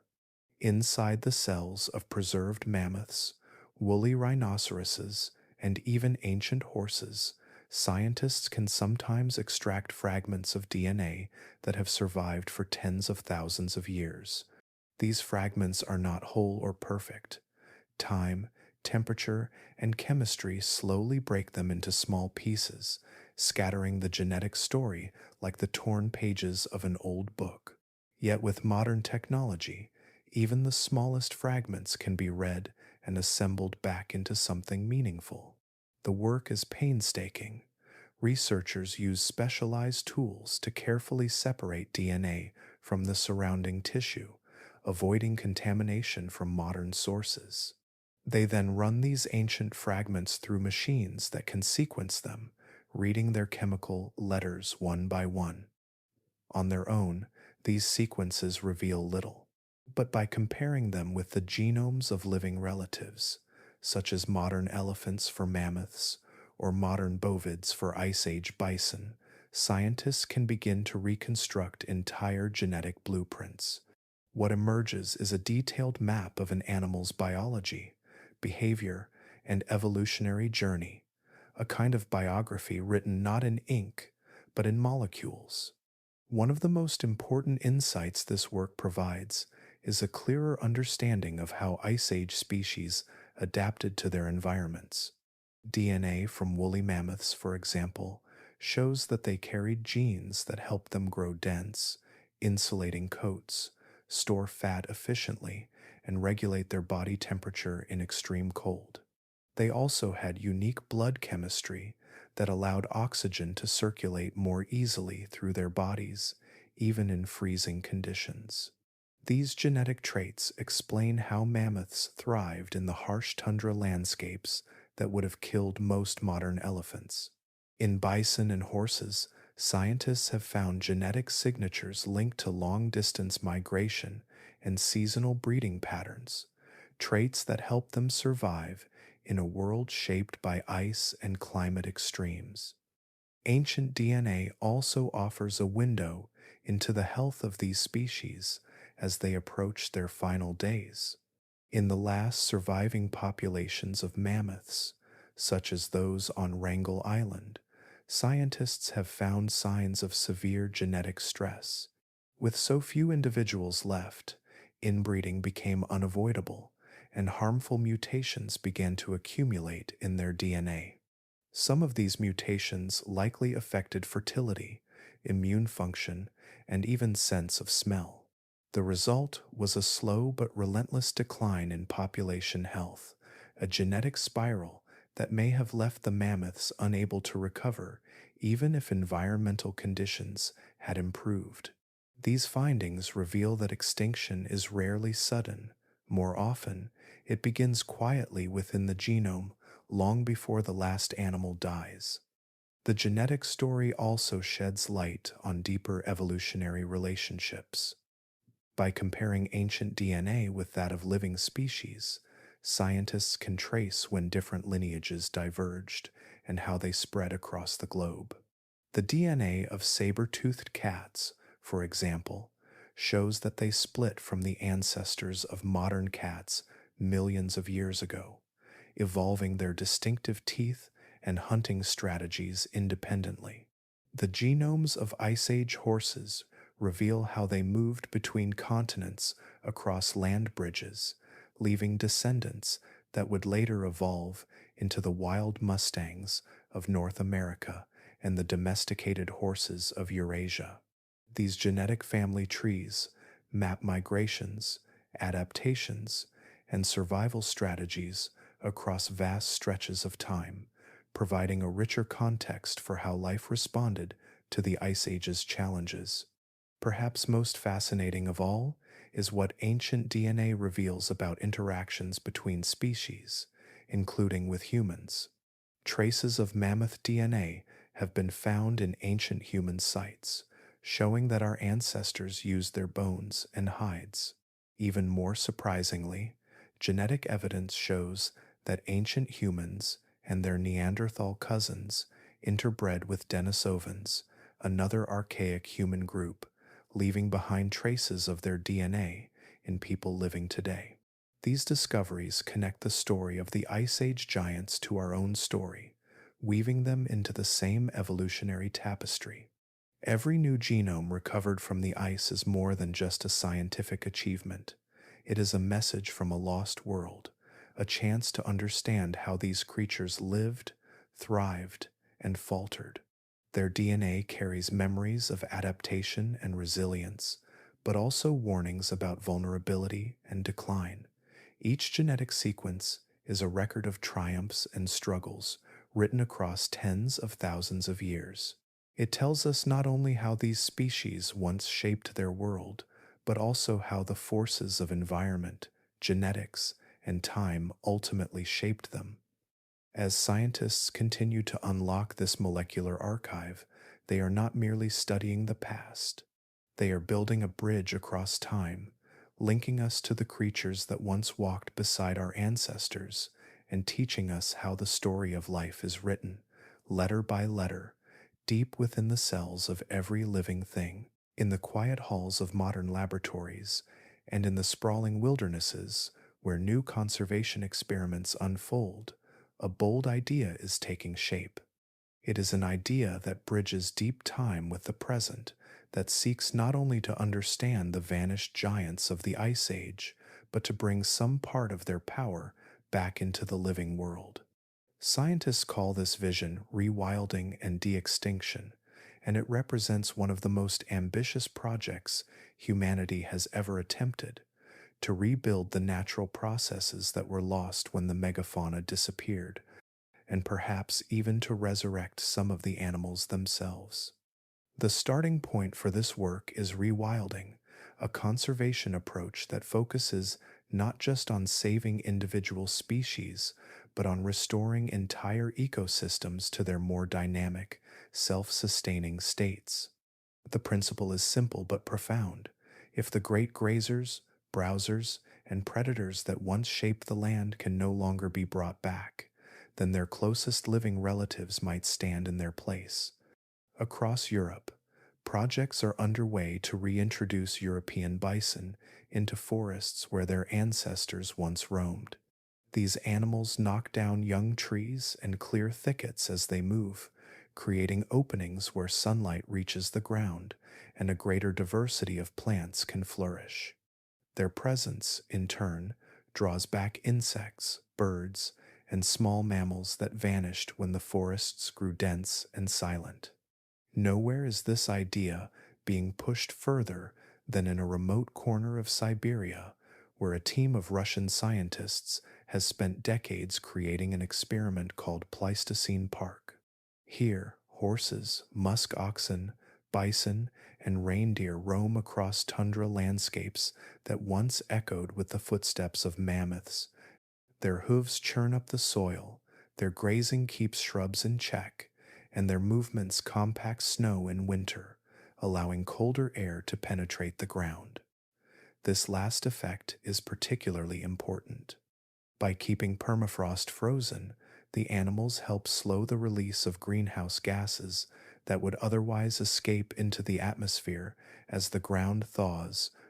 The project is still small in scale, but it is one of the most vivid examples of how ancient ecological functions might be restored using living species.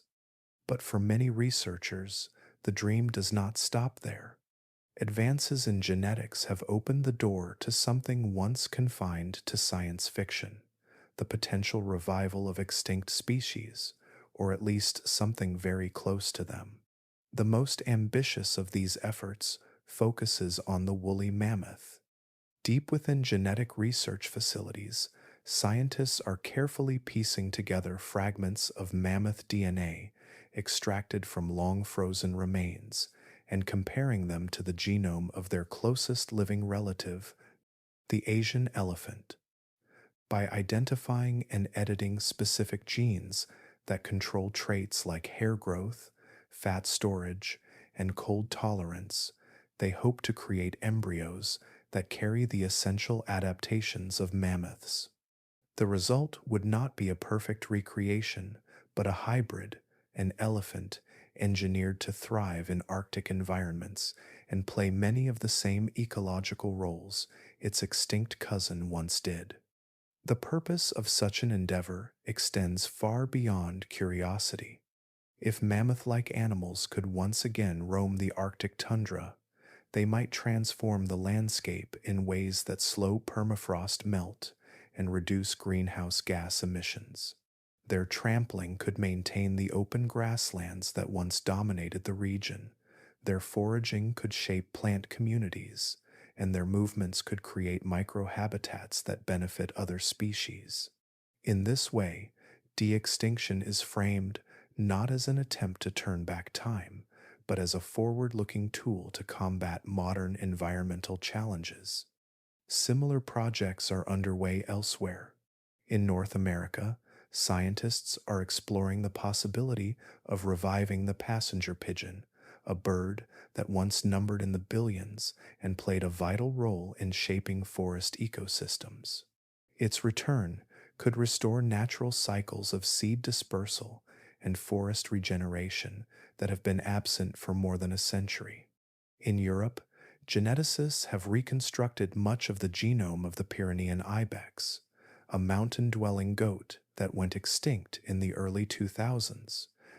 Even the thylacine, or Tasmanian tiger, which vanished in the 20th century, is the focus of an ambitious plan to reintroduce a top predator to Australia's ecosystems. Each project blends cutting-edge science with ecological restoration, pushing the boundaries of what is possible. Yet these projects also raise profound, practical, and ethical questions. The Ice Age world no longer exists as it once did. Would mammoth like hybrids find enough food to sustain them? Would passenger pigeons thrive in forests that have changed dramatically since their disappearance? Could reintroduced species compete with or displace modern wildlife, creating new ecological imbalances? Scientists must also grapple with questions of welfare and responsibility. If a hybrid mammoth struggles to survive without human assistance, is it ethical to create it at all?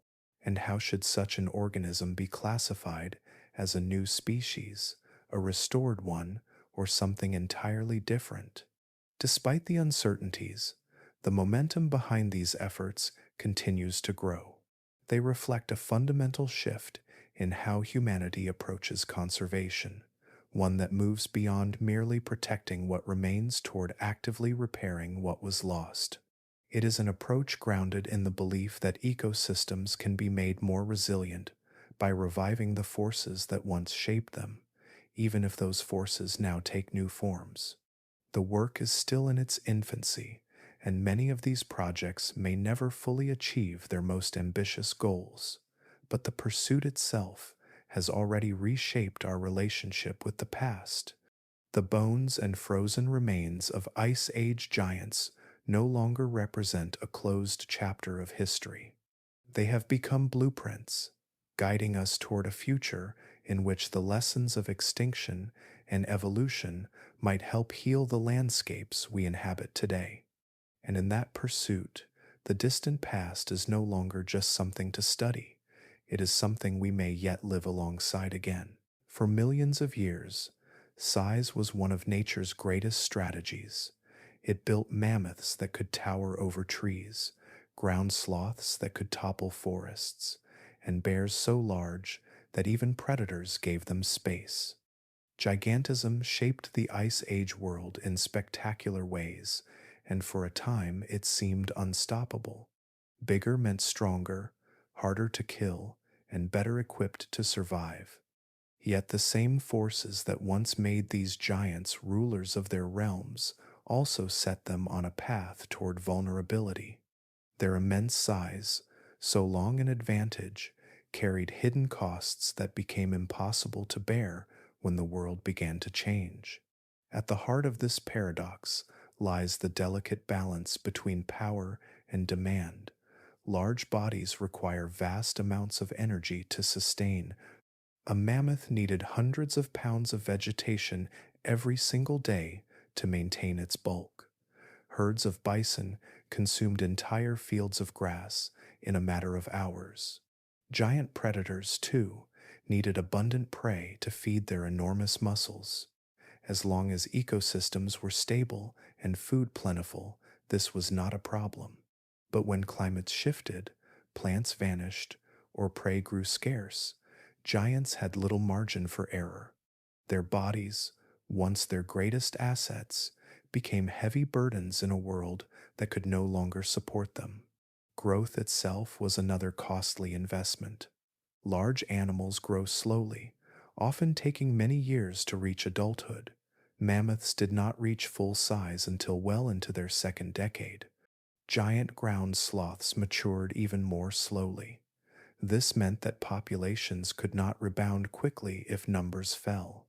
Smaller animals, which could reproduce quickly and often, could adapt and recover from sudden losses.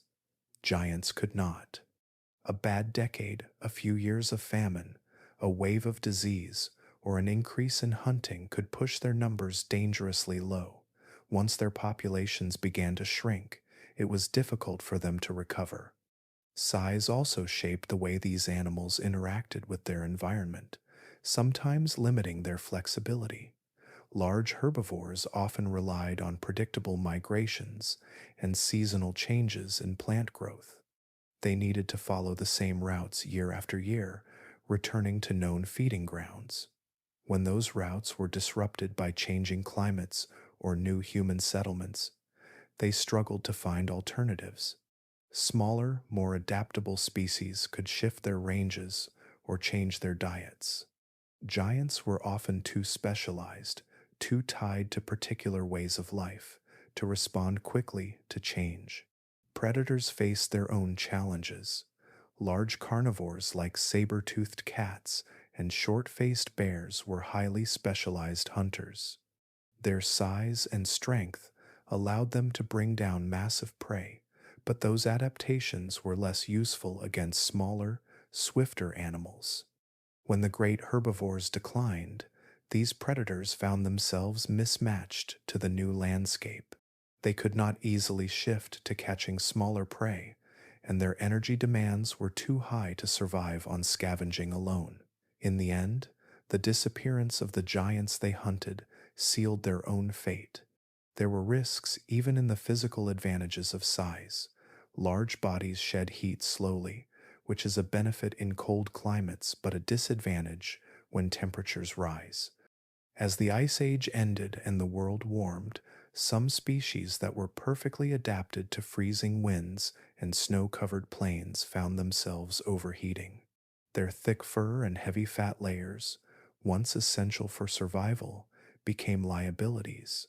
They could not shed those traits quickly enough through evolution, and the changing climate left them stranded in bodies built for a vanished world. The sheer scale of giants also made them highly visible targets for a new kind of predator: humans. Large animals are easier to track, easier to spot, and often provide enormous returns for a successful hunt. A single mammoth could feed an entire community for weeks. A giant sloth or bison offered meat, hides, bones, and tools. Their slow reproductive rates meant that even modest hunting pressure could have outsized effects, reducing populations faster than they could replace themselves. The very size that once protected them from wolves and cats now made them irresistible to human hunters with spears and coordinated strategies. Nature has not stopped producing large animals, but it rarely creates giants like those of the Ice Age anymore. The largest land animals alive today, such as elephants and rhinos, are mere shadows of their prehistoric cousins. Even they face many of the same challenges. They require huge territories, vast amounts of food, and long years to raise their young. Their numbers are vulnerable to drought, habitat loss, and hunting, just as the megafaunas were. Smaller animals, meanwhile, dominate most ecosystems. They can reproduce quickly, adapt to new environments, and survive on far less. Evolution now seems to favor flexibility over sheer size. The story of the Ice Age giants is a reminder that strength alone is never enough. Evolution is not about being the biggest or the most powerful. It is about being the most adaptable to change. For millions of years, gigantism was an extraordinary solution to the challenges of life on a cold and unpredictable planet. But when the balance shifted, when climates warmed, food sources dwindled, and new threats emerged, the very traits that once secured their dominance became the reasons for their downfall. Nature remembers this lesson well, and that is why, in the world we know today, giants are rare, and the nimble, the quick, and the adaptable rule the earth. For most of our species' time on Earth, we did not live apart from the great animals of the world. We lived among them. They were part of the landscapes we wandered, part of the stories we told, and part of the challenges that shaped who we became. The giants of the Ice Age were not distant curiosities from a forgotten era.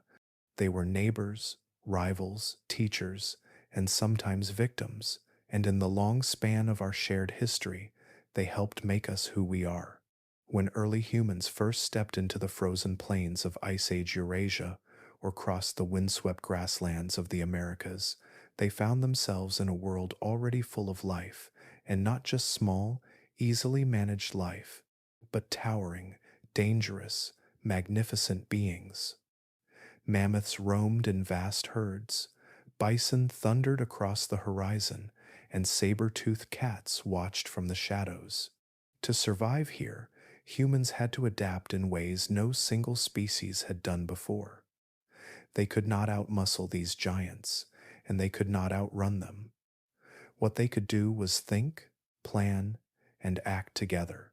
Hunting a mammoth was not a task for a lone hunter. It required strategy, patience, and cooperation. Groups had to work as one, driving herds toward traps, ambushing them near cliffs, or using fire and noise to confuse them. The same was true for taking down massive bison or defending against predators like giant bears. In these encounters, the seeds of human teamwork were sown. Language likely evolved in part to coordinate these complex hunts, allowing groups to share plans and warn of danger. Trust and communication became essential, and from them grew the foundations of social bonds that still define us today. The presence of giants also shaped our tools and technology. Spears tipped with sharpened stone, atlatls that launched projectiles farther and faster, and eventually bows and arrows, all were innovations born from the need to face animals far larger and stronger than ourselves. We learned how to use fire, not just for warmth, but as a weapon to drive herds or to smoke predators from their dens. We learned how to build shelters from mammoth bones and how to clothe ourselves in hides that could withstand glacial winds. Living beside the megafauna forced us to become inventors, and those inventions became stepping stones toward the complex technologies of later civilizations. Even our culture was shaped by these encounters. The animals we lived alongside were not just sources of food or materials, they became symbols, woven into myths, rituals, and art. In the flickering torchlight of caves, humans painted mammoths, bison, and lions with careful detail. They carved their likenesses into bone and ivory, not as mere decoration, but as expressions of reverence, memory, and identity. These artworks suggest a deep awareness of our connection to the world around us, a recognition that our fate was tied to the fate of the creatures we shared it with. The giants were not just animals, they were part of the human story. Their disappearance revealed something else about us, our power. When humans first spread across the globe, they were one species among many. By the time the Ice Age ended, they had become a force that shaped ecosystems. Even limited hunting could tip the balance for species that reproduced slowly. The spread of people into new lands altered landscapes through fire, settlement, and competition for resources. Whether by direct hunting, indirect pressure, or a combination of both, humanity played a role in the downfall of many giants. It was the first time in history that a single species had such sweeping influence, and it would not be the last. That influence came with consequences. The extinction of megafauna changed the structure of ecosystems. As predators vanished, plant communities shifted, and nutrient cycles slowed. Humans, too, had to adapt. Without giant animals to hunt, they turned increasingly to smaller game, fishing, and plant cultivation. Some researchers believe that this shift helped spark the earliest experiments in agriculture, as people sought more predictable food sources to replace what had been lost. In that sense, the fall of the giants may have nudged humanity toward an entirely new way of living. The story of our relationship with the megafauna is more than a tale of hunters and hunted. It is a reflection of our capacity to shape the world around us and the weight of that power. It shows how closely our evolution has been intertwined with the life around us and how much our survival has depended on cooperation, innovation, and adaptation. It also shows that our actions, whether deliberate or unintentional, can change the course of life on Earth. Those lessons still matter. The Ice Age giants are gone, but their story lingers as a reminder that humanity's rise was never a solitary achievement. It was forged in the presence of creatures far larger and stronger than ourselves, in landscapes where we were not yet the masters but the learners. They pushed us to become creative, collaborative, and resourceful. And in their disappearance, they revealed a truth that echoes into the present, that with great power comes great responsibility, and that the choices we make now will shape the stories of the future, just as they once shaped the fate of the giants. If you walk across certain plains in Alaska or step into the dry riverbeds of Siberia, you may not see anything extraordinary at first glance. The wind hums across the grass. The ground beneath your feet feels ordinary, but buried in the soil and etched into the rock are traces of another world. These traces are not bones or tusks or teeth, but softer, quieter signs, footprints pressed into ancient mud, paths worn into the earth by countless migrations, layers of dung that once fertilized vast grasslands. They are the final marks of creatures that once ruled these lands, the last physical memories of a vanished age. And though the animals themselves are long gone, their presence still shapes the landscapes we live in today. Fossilized footprints are among the most haunting of these traces. Unlike bones, which are often scattered and fragmented, a trackway is a snapshot of a moment. It shows movement, it shows direction. Sometimes it even shows emotion. In one famous discovery in the Yukon, a series of mammoth tracks crosses a dried lake bed, the impressions still clear after tens of thousands of years. Scientists believe the tracks may belong to a female leading her young across the soft mud, their footprints smaller and closer together as they followed. Elsewhere, in New Mexico, the fossilized prints of humans and giant ground sloths appear side by side, their paths intertwining as if locked in a slow and ancient dance of hunter and prey. These footprints capture not just where the giants were, but how they lived, how they moved, and how they shared their world with us. The ground itself often remembers where the great herds passed, along ancient migration routes. Layers of compressed soil and subtle depressions still trace the paths, followed by mammoths and bison for centuries. These trails, carved by countless hooves and feet, often became the foundations of river courses or the routes that later human travelers would follow. Even today, some highways and trade routes unknowingly mirror the journeys of animals that disappeared thousands of years ago. The land, shaped by their relentless movement, carries the memory of their migrations in its very contours. Dung, too, has its story to tell. What might seem like a crude remnant is, in truth, one of the most revealing records scientists have. Massive piles of ancient dung, preserved in dry caves and peat bogs, have been carefully analyzed to reconstruct Ice Age ecosystems. Inside them lie undigested plant fragments, pollen, seeds, and even insect remains, a detailed record of what the giants ate, where they fed, and how they influenced their environment. The dung of giant ground sloths, for instance, contains traces of seeds from trees and shrubs, showing how these animals help disperse plant life across vast distances. Without them, many plant species would have struggled to spread, and the structure of entire forests might have been very different. The fingerprints of the giants extend beyond the obvious. Their sheer size and behavior shaped landscapes in ways that can still be seen. Mammoths and bison trampled the tundra into sprawling grasslands, breaking up soil crusts and keeping shrubs at bay. Ground sloths opened gaps in forests by pulling down branches and clearing space for sunlight to reach the ground.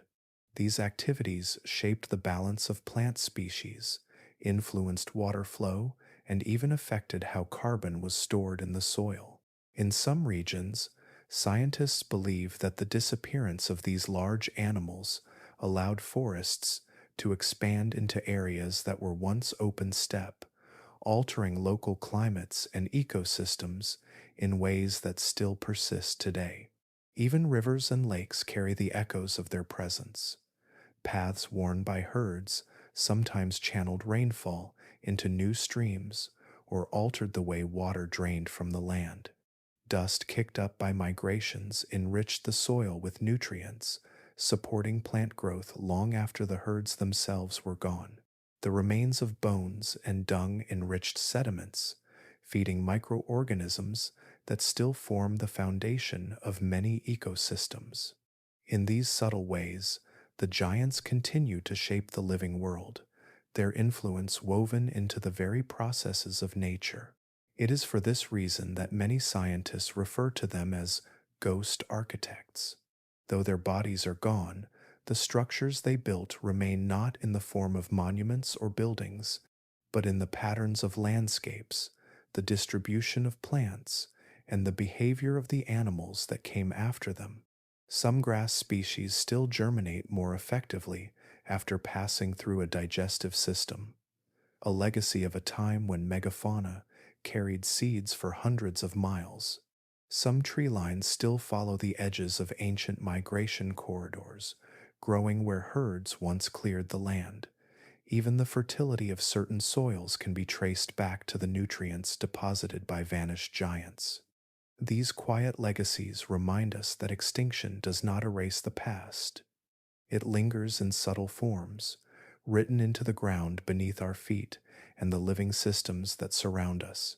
Every footprint, every trail, every layer of dung is a fragment of a larger story, a story of movement, transformation, and deep connection between life and the land. The giants are gone, but their last footprints have not faded. They are still here, shaping rivers, guiding forests, and feeding the soil, long after their thundering herds vanished into the silence of history. The story of the giants is not a distant legend buried in deep time. It is the story of a world that still breathes beneath our feet, a story that shaped the landscapes we know, the species we share the planet with, and even the course of our own history. For hundreds of thousands of years, they were the architects of life on Earth. They walked across frozen plains that stretched for thousands of miles, carved paths through forests with their bulk and hunger, and carried seeds and nutrients farther than rivers could flow.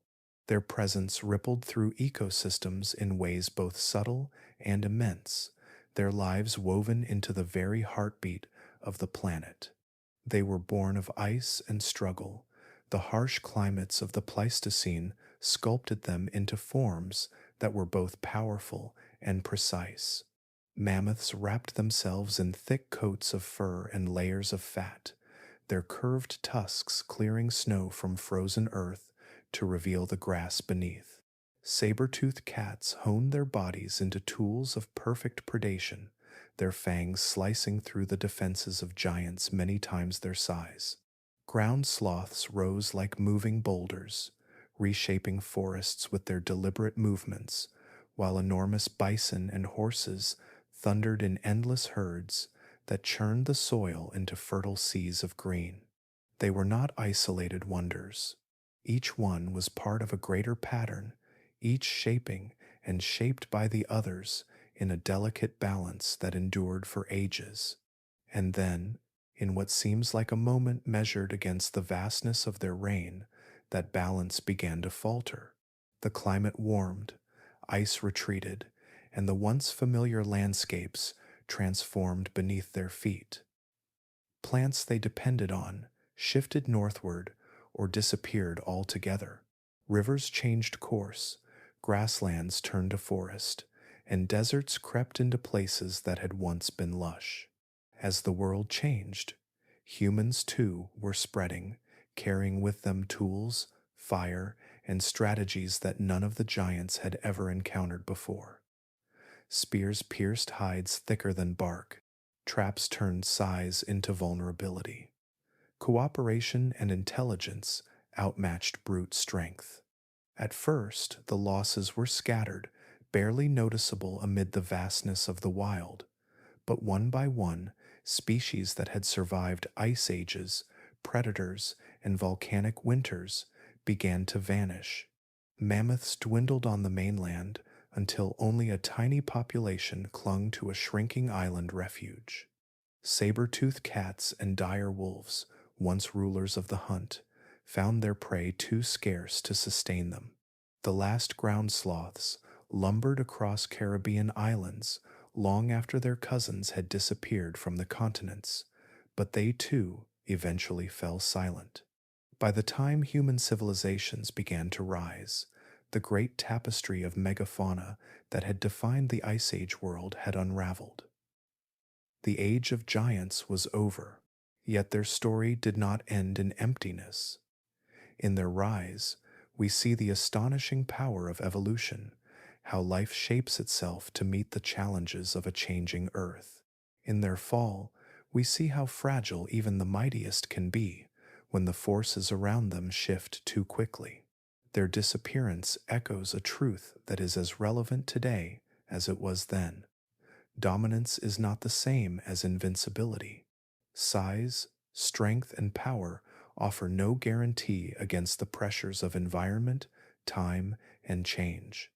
This story is more than a record of what was lost. It is also a mirror held up to us. Humans, too, are giants of a kind. We reshape landscapes, move rivers, and alter the chemistry of the atmosphere itself. We are capable of devastating the systems that sustain us, yet we are also capable of restoring and protecting them. The fate of the Ice Age giants reminds us that no species, no matter how influential, is beyond the reach of nature's forces. It also reminds us that our choices now ripple forward, shaping the world that future life will inherit. Some scientists wonder if new giants might rise again. Could ecosystems, given time and space, evolve creatures of similar size and power? Or has the age of immense land dwellers passed forever, their ecological roles now fragmented among smaller, more adaptable species? The question lingers without a certain answer, a quiet mystery waiting in the deep future. And perhaps the most unsettling question of all is the one that turns back on us. Could our species, with all its intelligence and innovation, meet the same fate? Could we, too, become another chapter in the long story of life's rise and fall, our presence marked only by the traces we leave behind? The story of the giants suggests that the answer depends not on strength, but on harmony, on whether we can learn to exist within the rhythms of the world rather than pushing endlessly against them. Their footprints have faded from the plains, and their calls no longer echo across the valleys, but their story endures in every landscape they once shaped. It endures in the soil, the rivers, and the winds that still carry the memory of their passage. And it endures in us, in our myths, our imaginations, and our deep understanding that nothing lasts forever. The age of giants has passed, but its lessons remain, guiding us as we write the next chapter of life on Earth.